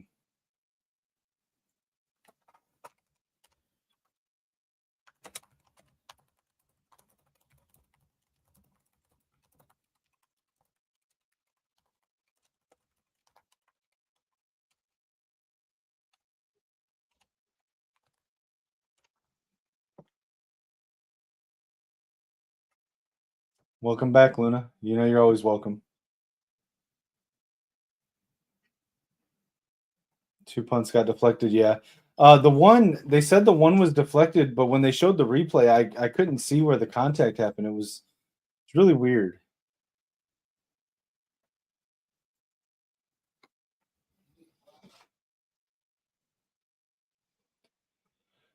It's been a long day, Luna. I got up really early after not getting a whole lot of sleep last night because I had to do the AM Scramble podcast this morning with Lucian and Mike, and then spent the day helping my mom out with stuff. With thought I was going to do a podcast earlier with Lichemax, but he ended up having some stuff he had to take care of, so we didn't do that one. So we didn't actually get our show in last night or today. And then I came on to do this watch along. Shout out to Troy in the chat. Yeah, it's an ugly game, man. And sometimes here's the thing, man. Like I was saying this morning on the AM Scramble. A lot of people want college football. They expect their team to play like it's a video game and like every game to be a nice, neat, clean blowout win over every other team. And it's not, it's not pro football, it's college football. There's a reason it's not pro football. The vast majority of these players are not good enough to play in the NFL. A lot of times college football is an ugly game. It's not as pretty of a game as pro. Who is Mike Hawk? Who are you talking about, Rick? And yes, like the live. Again, guys, I am live both on Kinetik 615 and over on the Gamer Sideline. Make sure to like, share, subscribe to both the channels. I do sports talk here on my channel. I do sports and gaming talk over on the Gamer Sideline with Lichemax. I'm live on both because Lichemax did say that he would probably join in at some point. But we are currently live on both. The chat you see on screen is combined from both channels. Yeah, Luna, you're always welcome to stop by and say hi. You're welcome to hang out in the chat. And once the game's over, if you still want to call, you're more than welcome to. Love to hear from you. Ribstar, I don't watch the Browns specifically, but I do tune into their game, just like you know, I do any other team. Like I watch the Vikings specifically, but I do pay attention to like what other teams that have Michigan players on it are doing. So the fact that the Browns have Mason Graham, I do tune in there every now and then, but I don't watch them heavily. I don't know offhand who that is, Ripstar.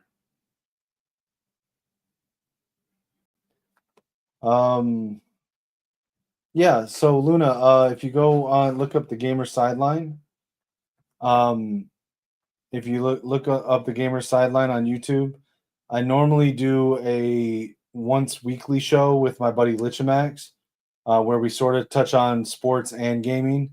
The gaming portion, it's a lot of sports games. It's BG3 for me. Some real-time strategy games for me. He does a lot of the first-person shooter games, so we'll talk about that stuff on there.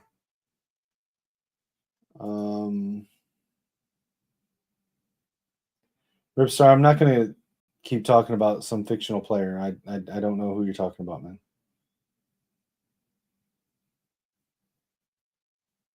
Are you talking about Dom Nichols? Are you talking about Dom Nichols, the defensive end?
Yeah. So I think Joe Brady's going to be talked about for the Penn State job. I would take him over Brian Hartline. I don't agree with the betting odds on some of these. Like the betting favorite last night, as of last night, was for LSU was John Sumrall, who's the Tulane head coach. I personally think that they're swinging for a bigger name. I think the LSU job is Lane Kiffin's. They've got Lane Kiffin as the favorite for the Florida job. I just don't see that. I think the Florida job is going to be somebody like Clark Lee from Vanderbilt or Eli Drinkwitz from Missouri, something like that. Surprisingly, James Franklin is the betting favorite for Virginia Tech.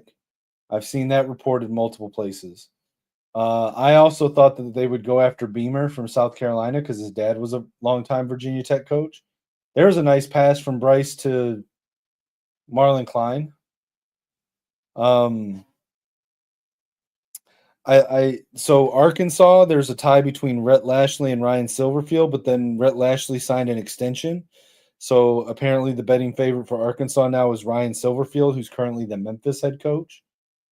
Oklahoma State, the betting favorite is Zach Robinson. This is interesting to me because like I'm a big fan of Zach Robinson. He's currently the offensive coordinator for the Atlanta Falcons. And last year, like when Michigan was searching for a offensive coordinator, I was a big proponent that they should reach out to Zach Robinson. They didn't, and that's fine. But I'm interested to see if he takes the Oklahoma State job or if he waits for something better. UCLA surprises me because the current betting favorite is Tony White, the Florida State defensive coordinator. I would have thought that their interim head coach, I forget his name now, that stepped up since Foster got fired. Oh, we got a double reverse flea flicker caught by Zach Marshall. The double reverse flea flicker. Love that play. Love that play. But I would have thought UCLA's interim head coach would have got a chance to be the full-time hire with the job he's done since taking over, and he hasn't. So I'm surprised there. And then the Stanford coach, Stanford is expected to promote their interim head coach Frank Reich. Tori, I love that play because I it's broken in CFB 26 right now. It doesn't work. But in CFB 25, it was one of my favorite trick plays to bring out once a game. So okay, wait a minute. So what just happened? Was that a turnover? Because it was a fumble that went through the end zone?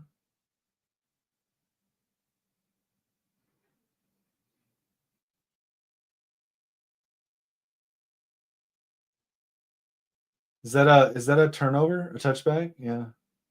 That sucks. But yeah, I actually do like the double reverse flea flicker. Shout out to Alibaba in the chat. Mike, he's on the AM scramble with me for with Lucian. Alibaba, I did not get to see the end of the Minnesota game. What happened?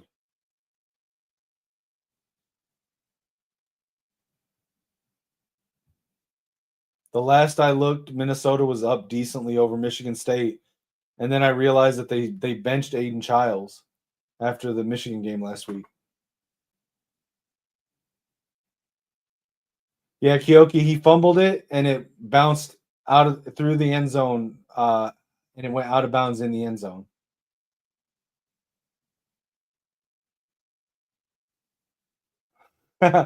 All right, Mike, I'm gonna have to go back and rewatch that. Then I'm gonna have to go back and rewatch that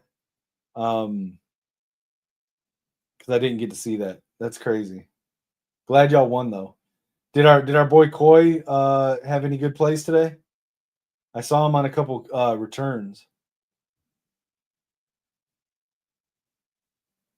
Yeah, I agree, Troy. I think Jonathan Smith has to be fired this weekend, right? Now they're going into their bye week. Jonathan Smith has to get fired.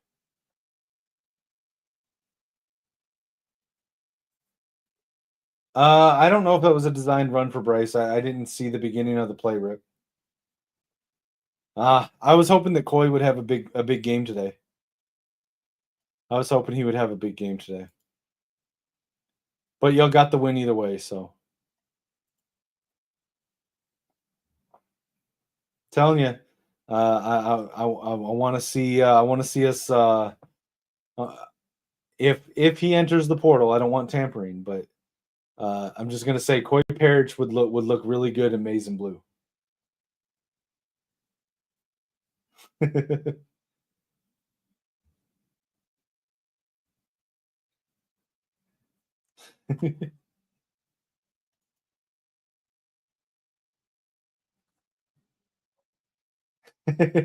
Hey, I'm a fan of Coy Parrish, man. I can't help it.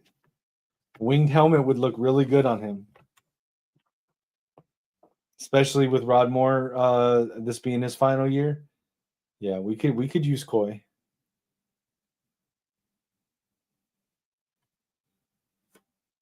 Hell, we could play him both ways if he wants to play wide receiver too. He's better than our current wide receivers, except for maybe Andrew Marsh.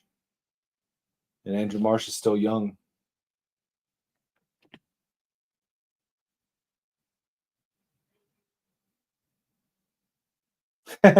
Kyoki, so Delaware, do you know the story why their helmets look like ours? Mike, have you seen our wide receiver room?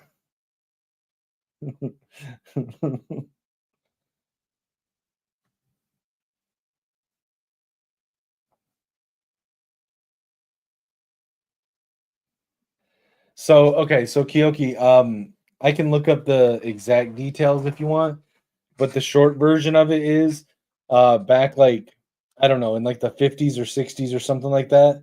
Um one of our former players and assistant coaches at Michigan got the head coaching job at Delaware when they were still an FCS team. And because he loved the maize and blue, he changed their colors and helmet to the winged helmet and to a lighter shade of blue and yellow. Um, that's why they look so much like Michigan, because it was a Michigan former player and coach that went there and did that. And now this is their first year in FBS Division 1.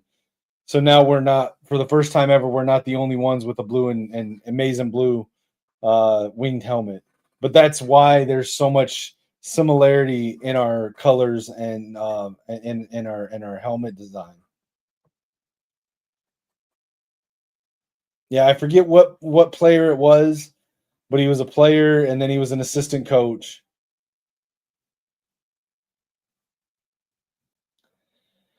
So, Rip, I actually am not opposed to getting a tattoo. My problem is I'm so indecisive about what I want for tattoo.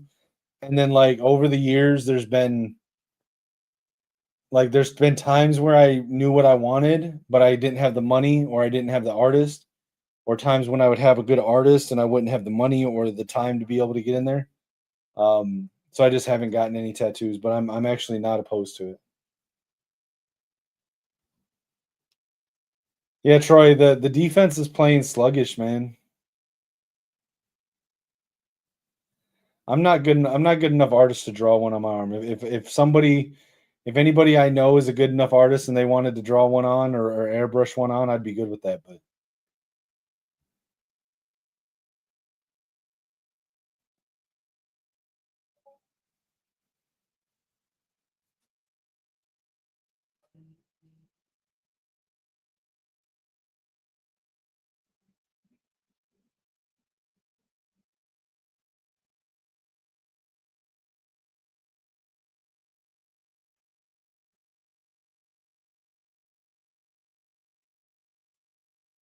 yeah, they do. Yeah, if anyone wants to come on stage, you're welcome to come up here and watch it with me. Let me know. I'll put the link in the chat. We'll get seeing some of the younger guys like Chase Taylor and Nate Owusu-Boateng getting some game time.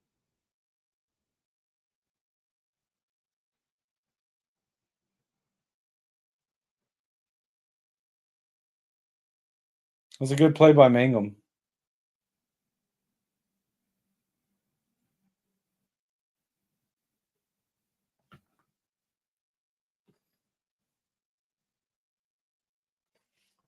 All right, we're in the fourth quarter.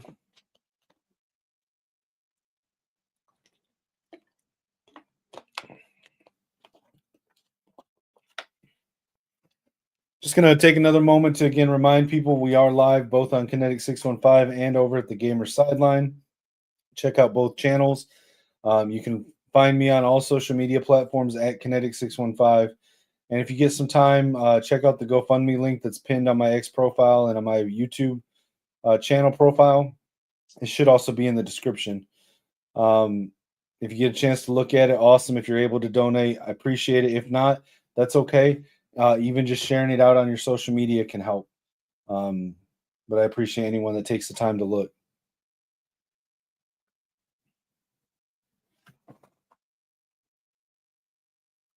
Yeah, like Ripstar said, like the live.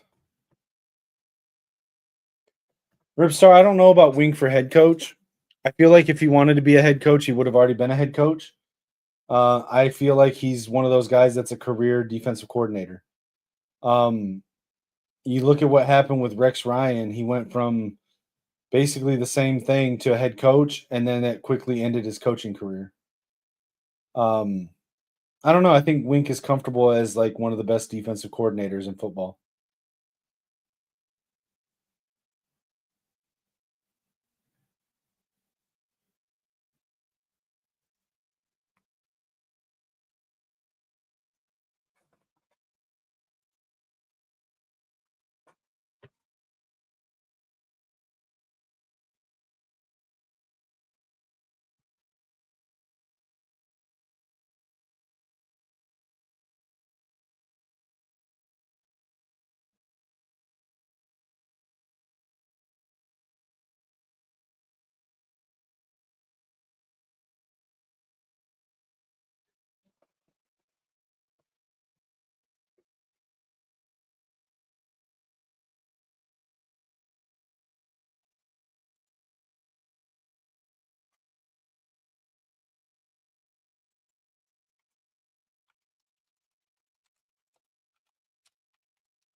Let me catch up on messages real quick.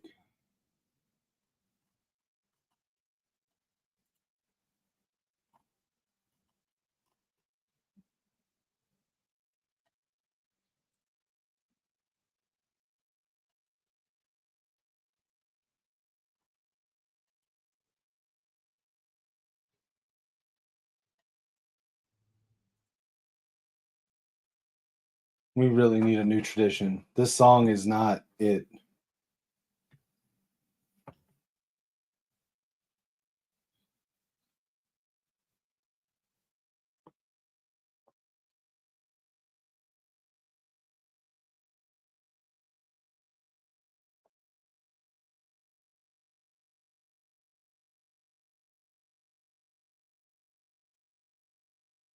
Yeah, agreed, Kirk. And the people that are lauding Matt Patricia as this great defensive head coach, it's like I pointed out on the show this morning.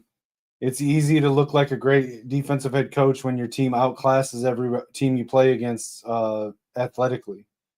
So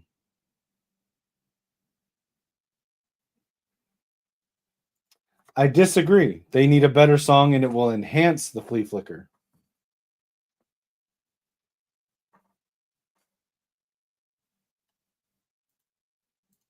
I agree. Wink is legit.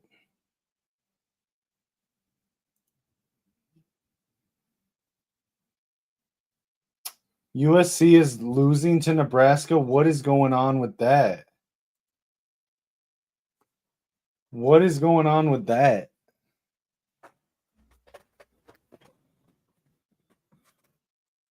Can't have that.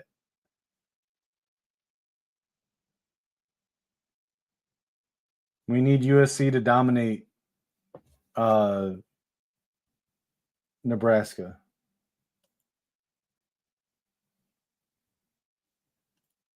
Shout out to the Hawaiian QBs. Wait, Raiola's Hawaiian?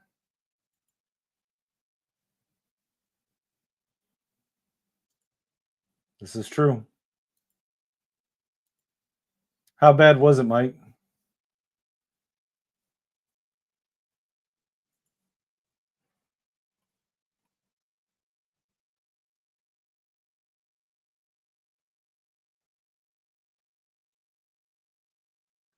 Yeah, I had no idea. I knew Maava was. I had no idea Raiola was.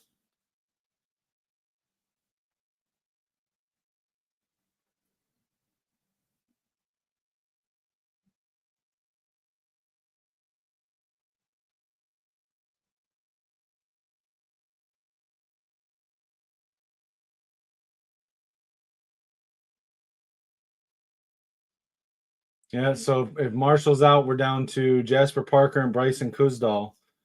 Kioki, let Micah, we need him back. Tell him we need him back for the next game if Marshall's hurt.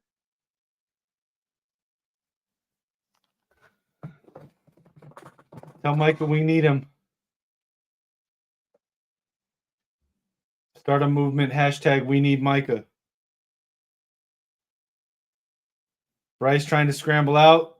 Throws it. Caught by Zach Marshall. Nice play there. Almost bobbled it, but nice. Yeah, we need Micah, man. We need to see Micah. This is his chance.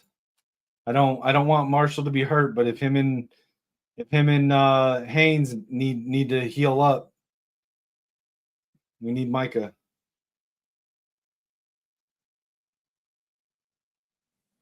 Tell him we're pulling for him, man.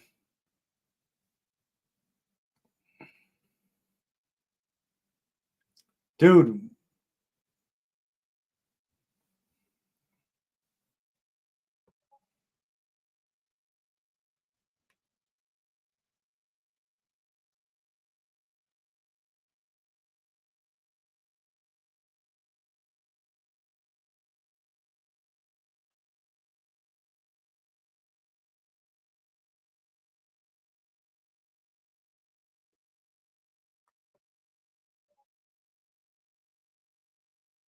Marshall with another run up the middle.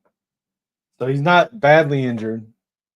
He'll be able to finish the game, it looks like. We'll see what that means for next week. Hopefully he won't be too banged up. But again, if he does, you know what? I'm pretty confident in Micah and Jasper and Bryson Kuzdal that they could carry the load for a couple weeks if needed.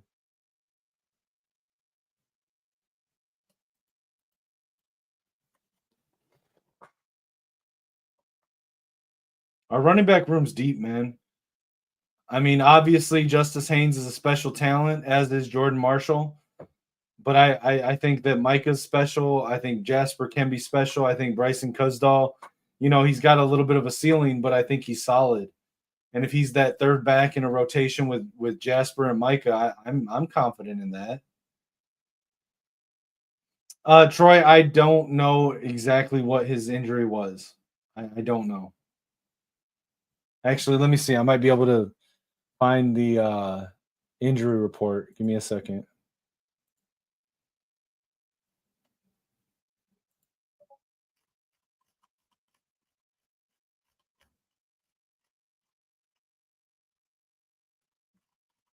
Bryce just got sacked.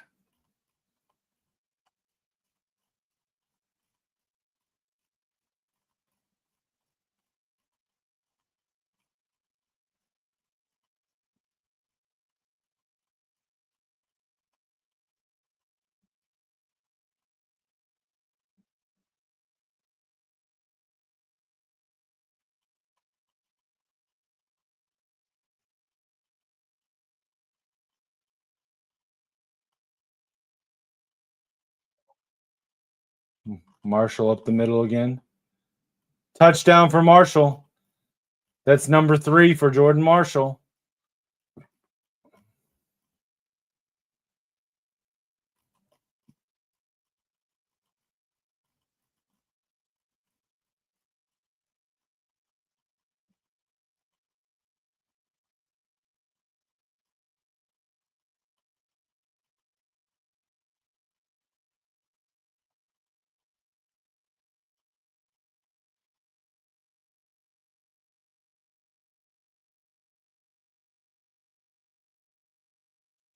Yeah, Jordan Marshall's something special, bro.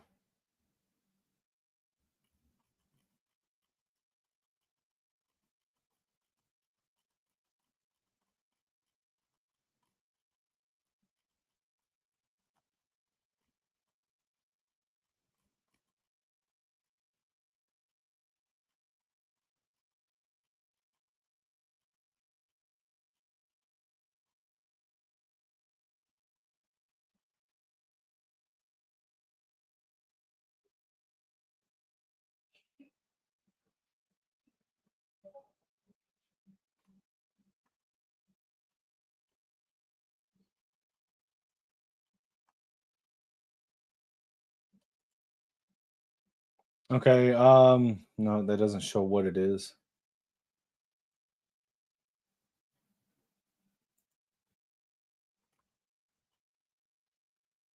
I can't confirm what Roller's injury is. The injury report I found doesn't say what the injury is. It just says that he's out.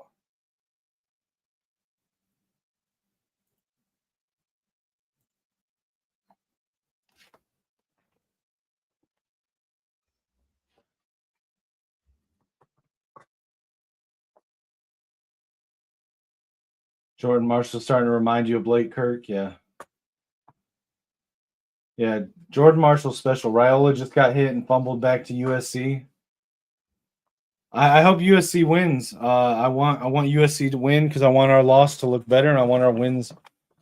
I don't want somebody that we beat to beat somebody that we lost to. It might be a shoulder injury then, Kyoki.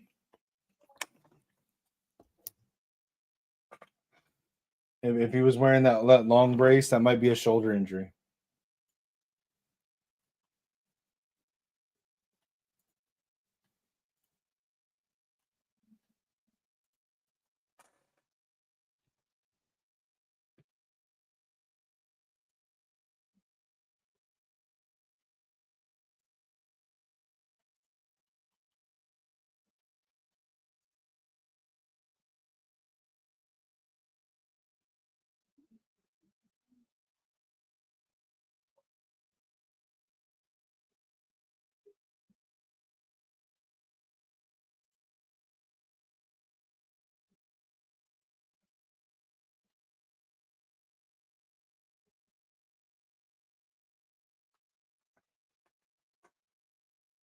Yeah, I don't know exactly what it was. I want to say I remember it being a shoulder thing last week, but I don't know for sure.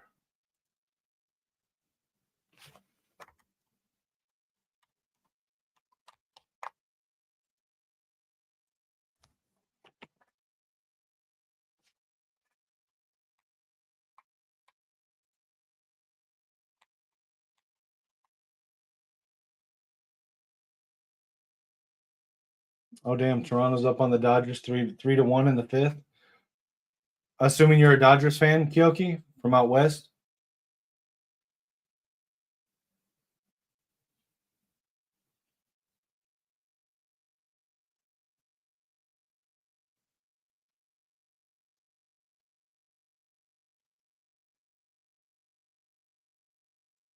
Oh no. My bad. I just assumed being a West Coast that you were pulling for the Dodgers there.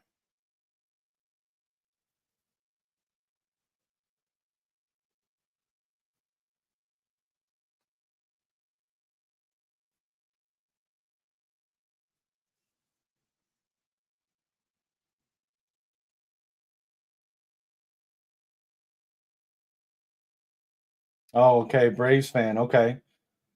I remember. So I don't follow baseball nearly as much as I used to. But I remember watching the Braves a lot, man. Chipper Jones. I remember watching them.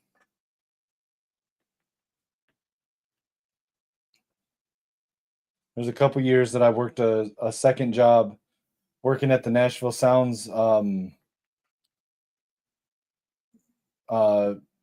AAA club.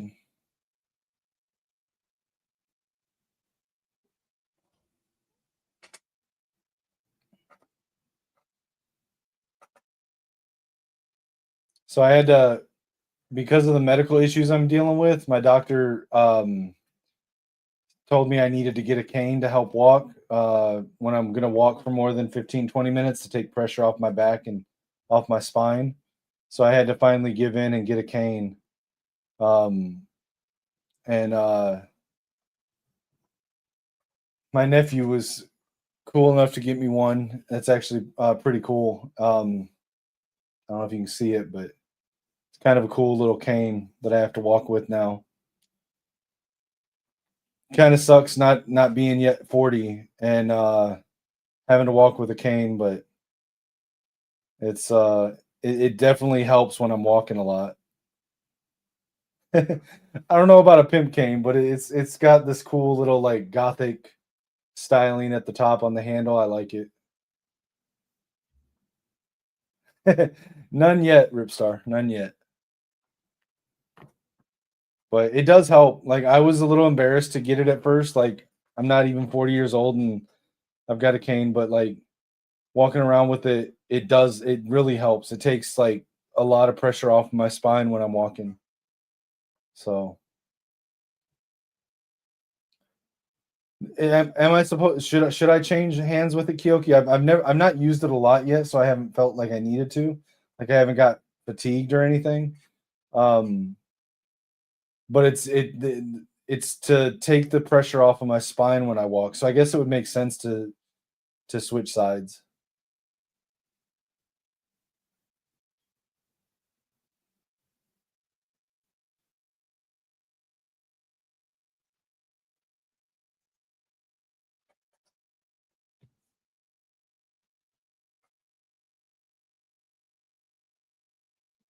I mean, it was borderline PI.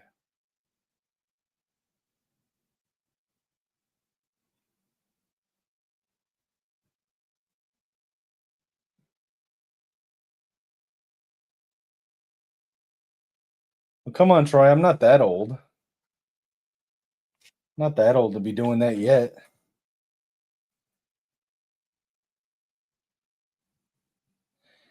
Ripstar, I'm not saying that it was a wrong call to call it PI, but that wasn't any more detrimental to the wide receiver catching the ball than the wide receivers when they push off on the DBs. Yeah, man, you can jump on, Mike. I'll drop the link for you. Give me a second here. I gotta remember how to do it. Here you go, Mike.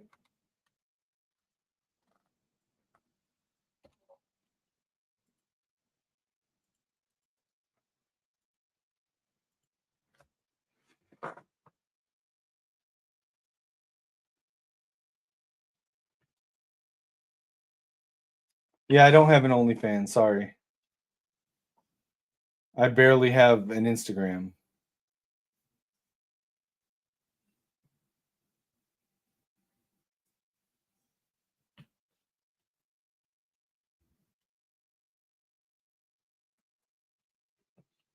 Okay, Kyoki. I'll make sure to do that. And I don't have to use it unless I'm going to be walking extensively. Like if I'm just walking like to the car to run errands, I don't necessarily need it.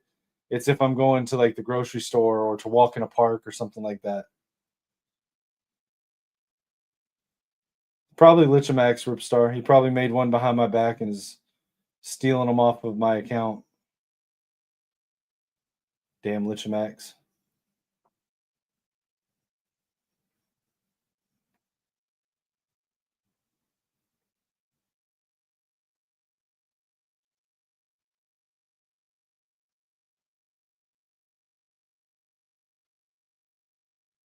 He did build my computer, so maybe he has a backdoor hacked into my computer.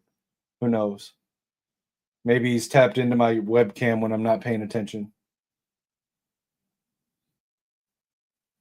That's a touchdown. Yep.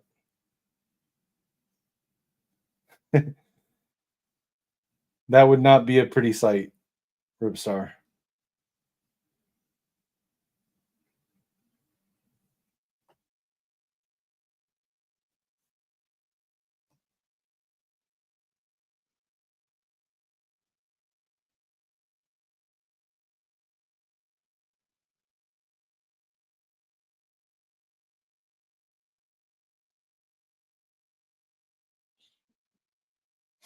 Mike, did that link work? If it didn't work, let me know. I'll send you another one.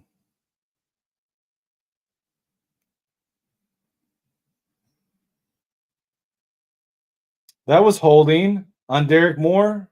Interception. Okay, cool. Interception.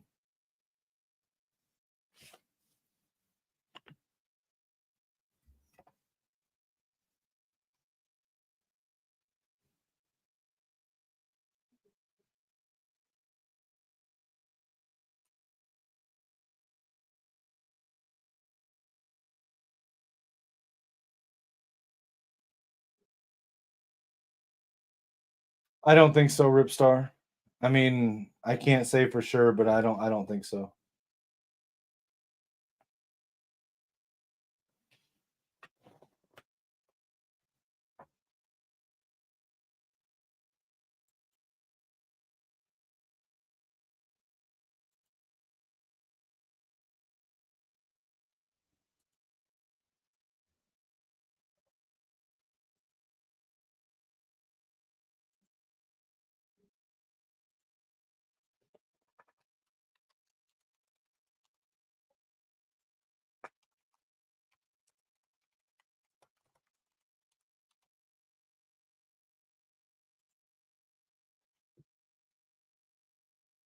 Is it that bad?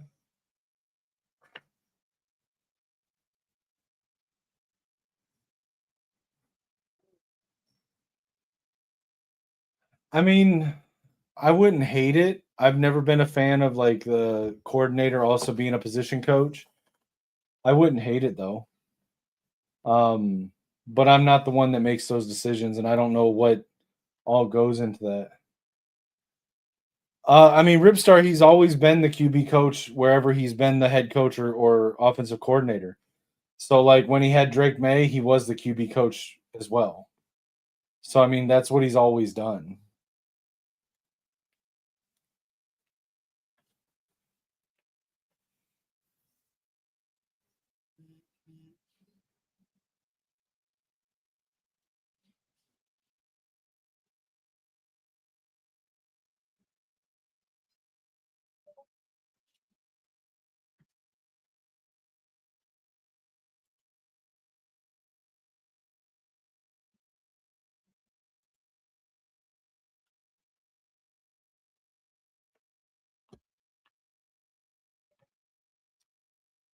I don't know, Ripstar.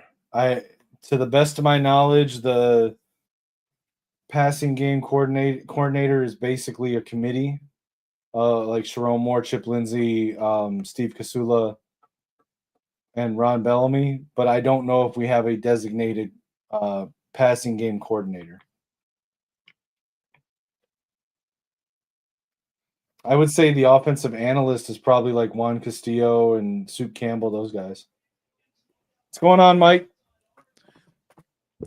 Not much. I see that both our teams decided to get on the struggle bus today. Yeah, I don't know. The whole game, it's felt like they haven't been completely locked in, and it's been a little bit sluggish. And Bryce is having an off day, which I was not expecting. So, right. I don't know, man. That's what's going on. Seems like there's a lot of that going around. Mayava's clearly having an off day for USC based on what are the stats and what like I've seen. Maybe it's just the time of the year, or I mean, they were. These are 18 to 22-year-old kids, and Halloween was last night. So it's not. That's a really good point. And it's Halloween's like a whole week to people that age. Yep. Yeah.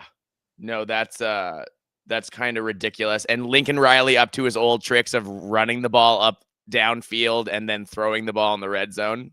Right. Like, come on, man. What are you doing? Why? My thing with Lincoln Riley is it's not enough for him to score points. He has to look like a genius while he does it. He has to look so like when against Notre Dame, they were in that game and he runs a wide receiver reverse pass in the rain. The rain. He gives a wide receiver the ball. It's like, hey, man, why don't you throw it? Are you kidding me? That's the dumbest thing I've ever heard. I have the same complaint with Kevin O'Connell as the Vikings head coach. I think he's an amazing head coach. Yeah. But it feels like he always has to prove he's the smartest guy on the field.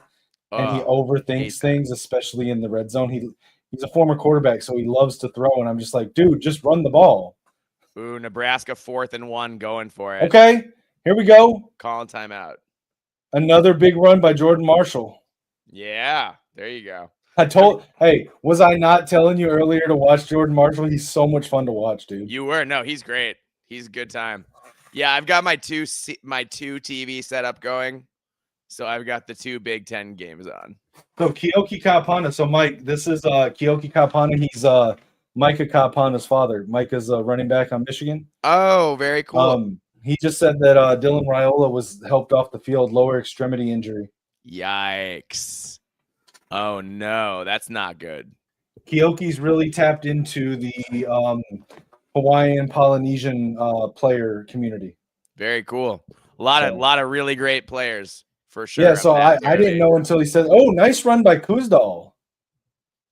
Nice run by Kuzdal there."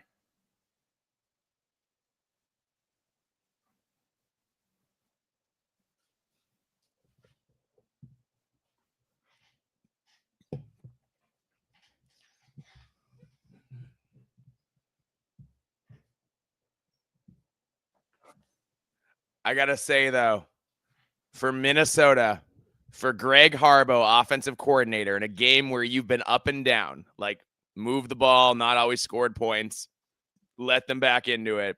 For him to call on 3rd and goal a naked bootleg with no pass route, no eligible receiver, just a naked boot, and can Drake Lindsay outrun the defensive end of the end zone? And he could just barely. And Drake is not fast. He is not fast. That is not what he does. But maybe that's why it worked, because That literally is why nobody was expecting it. Oh, it absolutely why it worked. But I was like, the stones to call that on 3rd and goal, because if that goes wrong, it's a 6-yard loss, and then you have to kick a field goal, and then you have to go to double overtime. Yeah, that's crazy. You know? So yeah, Hey. I thought that was a ballsy call. I was impressed. That's one of those calls that you're able to that you're going to get asked about in future job interviews. So, oh man, dude, it was great too. We got to celebrate twice at the game, because we celebrated the first time when he scored, and then they reviewed it, and then when they upheld it, we celebrated again. It was like we won twice. It was great. So to answer Ripstar's question in the chat, I don't know a ton about Bryson Kuzdal. What I do believe is that he was a walk-on. He may have a scholarship now, but he was a walk-on, I think, at least through last year. And he had a stellar spring game. And so I think he might have earned a scholarship this year, maybe. Him and Jalen Hoffman, I think, both did, but I can't say that for sure. But he's tough, man. He's a tough runner. Like I said earlier, I think he's got a ceiling, but he's really solid. Yeah. So Kioki's saying he's on scholarship. Was he always on scholarship, or was he a walk-on that earned a scholarship? Am I getting him mixed up with Hoffman? If you know Kioki, let me know. I don't want to put bad information out. But I know I didn't know anything about him really until the spring game. And he blew us all away. Okay, so he was a walk-on and now he's on scholarship. Okay. Yeah, I know him and Hoffman both came out of nowhere in the spring game. And they both I was not expecting them to get playing time this year, but with Micah's injury, with Justice Haynes' injury, I guess that's why we're seeing more Bryson Kuzdal. But I mean, it's not a bad thing. He's a solid running back. I like him. So, as Purdue, because I had to drop my dad off at my sister's after the game, so I missed the first half of this game. Is Devin Mockabee, is he the reason they're still in the game? Is he being weirdly hard to I don't think tackle? he's even playing. He's not even playing, and Purdue's still in this game? Mm-hmm. That's crazy. I mean, they do have Nitro Tuggle, who's pretty good. Sure. Like, I was upset that Michigan didn't bring him in the transfer portal and let him go to Purdue. Right. So he's good. Their quarterback's pretty solid. He's had a few escapes out of sacks. Yeah, Ryan Brown, he's quietly very competent as a dual threat quarterback. Yeah. And that's the thing. He can really run. Yeah. Yeah, and I mean, Bryce has just not been accurate. He's had a bunch of overthrows, especially early in the game. He had one to Zach Marshall where he was he was running out of the pocket, and he probably could have kept it and ran for 5 or 7 yards, but he had Zach Marshall wide open on a little like slant route, and he just missed him, just overthrew him. Jamar Browder, another true freshman wide receiver, got in the game, and he had a miss there. He had a high pass to Samaj Morgan. It was a little high, but that was on Samaj. It literally went right into his hands and right through his hands. Yeah. So, I mean, Bryce just hasn't had a good night. He's been inaccurate in a lot of ways that he hasn't at home. I mean, he's had some accuracy struggles on the road, but at home he's been pretty solid so far. This is the first home game he's really struggled. Right. But yeah, I mean, Purdue's been playing pretty solid.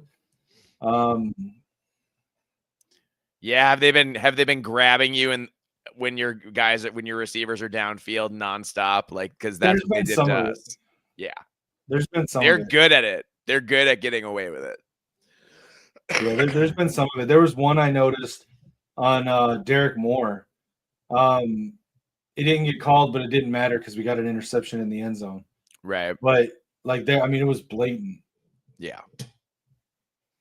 Yeah, they do a lot of clutch and grab because they're not very good on defense. So they kind of make up for the lack of talent. See what I'm talking about? Jordan Marshall. If that's Jordan Marshall, he never goes down. Yeah. That was impressive. Yeah, it was Jordan Marshall. Every time it's like just a pile, and it's like he stops and then he gets 2 or 3 more yards. Every time. I love watching Jordan Marshall run. Yeah, man. Those guys like that are special. It's every time, dude. He never goes down with the first hit. He never goes down at the spot that he gets hit. I love Jordan Marshall, dude. Yeah. No, that's good stuff. I mean, he can get the big breakaway runs every now and then, but he's just a bruiser, man. Touchdown SC. Are they up now? No, it was 14-6, so they'll probably go for 2 here, I assume. You have to go for 2. How much time's left? Late third quarter. Oh, well, I guess they don't have to go for 2. They don't have to, but I feel like you do because you've only scored this many points so far. Yeah. Can you guarantee you're going to score more points? That's true. In a game where you've struggled? I don't know. I think you have to go for it. Hey, Mike, can you hold it down for just a second? I just need to step away real quick. Yeah, absolutely. 1 to 2 minutes. I'll be right back. All right, Michigan moving the ball. Continuing to get it done. All right. Oh, USC 2-point conversion. A fake reverse. Fake reverse sweep. I love it. Great. That's good stuff. Impressive 2-point play. All right, Gotta give it up to Lincoln Riley, man. That was a creative 2-point play. Direct snap, fake reverse. Nice. That's awesome. Yeah, dude. Did you see the trick play that we did earlier that was successful? I missed it. No. It's one of my favorite ones. It's the double reverse flea flicker. Ooh. I love that play. You know who runs that all the time is Jeff Brom. He loves that shit. It was a handoff on like a sweep, and then he handed it off to another receiver, and that pitched it back to Bryce, and then Bryce threw it down the sideline to Zach Marshall. It was a big game. Oh, wow. Nice. Very cool. I love that play.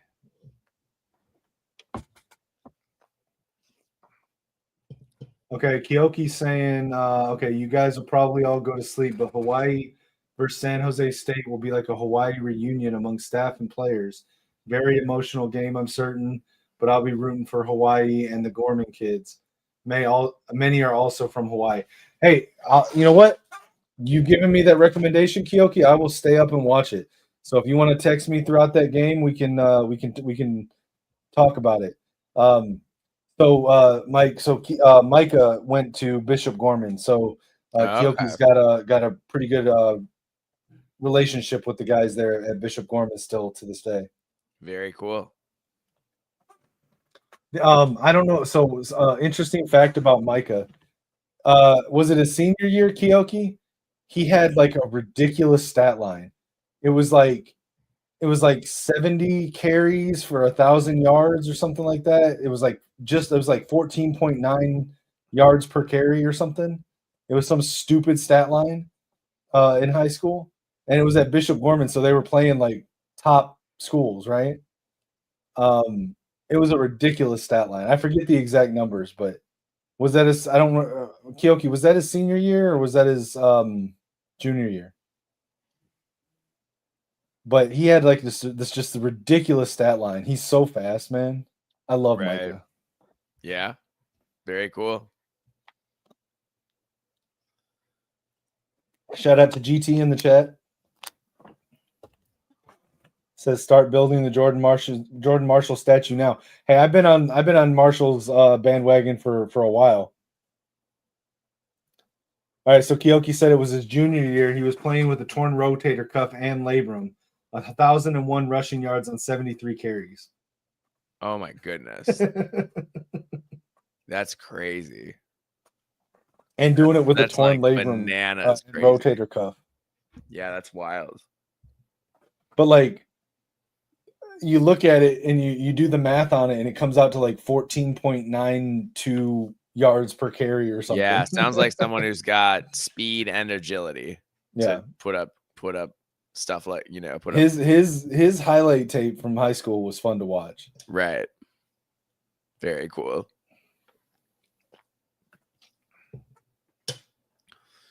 Nebraska's kind of screwed without Raiola, I think. Is he out? Oh, he is out. So have they said what the injury is? No, but they showed him on the sideline. He doesn't look like he's getting ready to play. GT said I couldn't rush for 1,000 yards if you gave me 1,000 carries. Me either, bro. Me either. Oh, dude, I play defense for a reason.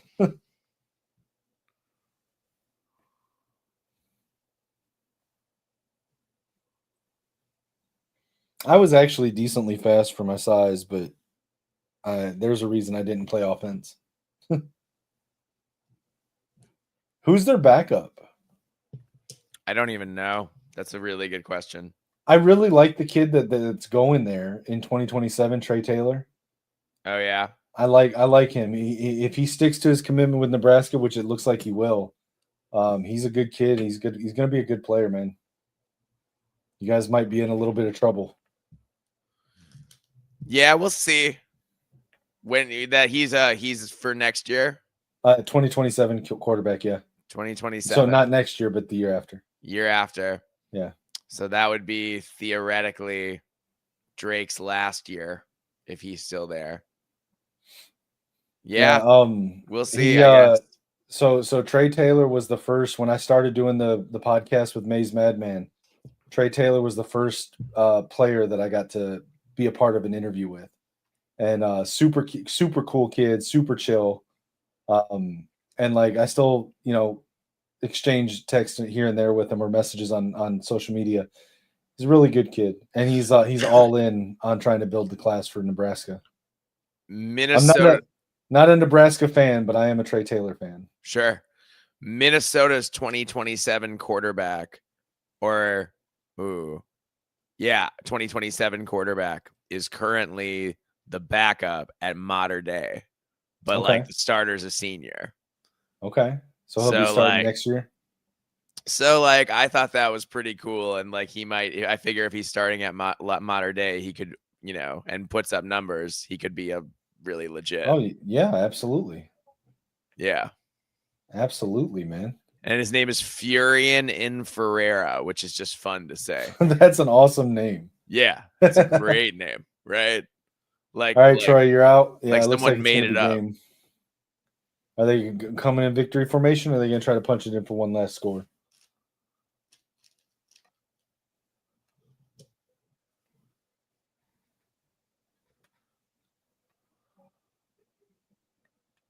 No, victory formation for sure.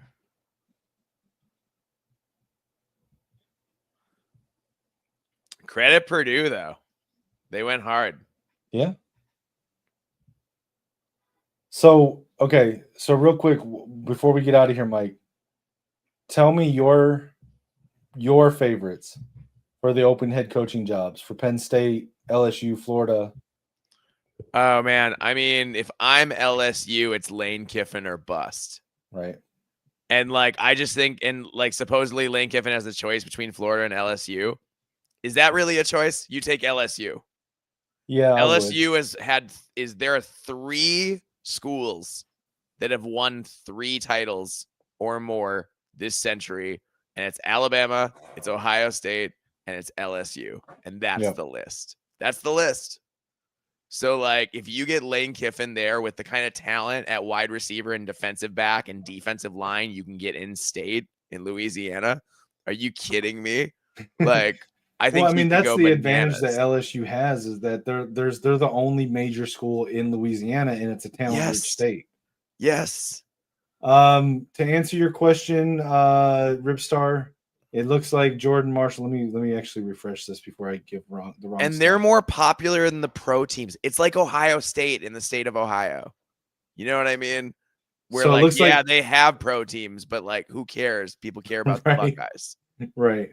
So it looks like Jordan Marshall's final stat line tonight was 25 carries, 185 yards, 3 touchdowns. Bryce finished 13 of 22 for 145 and an interception. Bryce also had 7 carries for 44 yards. Kuzdal had 4 carries, 23 yards. Yeah, I mean, it was all Jordan Marshall tonight. GT said pay Kiffin $15 million a year if they're LSU. Yeah, I would. If I was at LSU, I would make it so that Lane cannot turn it down. Yeah, give him whatever it takes, because as long as you get him the right defensive coordinator, he is gonna cook and score a bajillion points. Watch him bring Ed Orgeron in. Can you imagine Lane Kiffin and Ed Orgeron at LSU? No, I can't picture that at all. But all right, man. So the game's over. We got out with a smaller victory than we thought, but it's a win. All right, so Mike, you want to tell people where they can find you at, what you got going on? Yeah, I got my podcast. We cover all of the Big Ten teams, not just the helmet schools. It is called We Live for Saturday. We Live for Saturday. So check us out on YouTube. We are, we cover it. We go in depth on all the games every week. We do a preview episode and then a review episode. Sounds good. And as always, guys, you can catch me on all social media platforms at Kinetik615, here on YouTube at Kinetik615 or at Kinetik615 Plays for Gaming. Friday nights, you can catch me on the Gamer Sideline with Lichemax, and on Saturday mornings with this guy and Lucian over on the Final Whistle Network. And just again, guys, just remember to like, share, subscribe. Check out the GoFundMe link in the bio. And until next time, as always, guys, it's Go Blue. From joystick dreams to Friday night lights, it's controllers and cleats under podcast mics with Lichemax dropping deep like he's throwing a bomb, and Kinetik calling audible, staying calm in the storm. From the field to the sticks, yeah, we bring the heat. With Kinetik and Lichemax, never miss a beat. When the final whistle blows or the credits roll, we're signing off strong, that's our gamers take control. Catch us on the sideline, where legends chill, where the playbooks flip and the passion's real. If you heard the takes, then you know the drill. Till next time, fam, keep it clutch, keep it skill. From the field to the sticks, yeah, we bring the heat. With Kinetik and Lichemax, never miss a beat. When the headset's off and the lights go low, we'll be back next game, y'all already know. We out.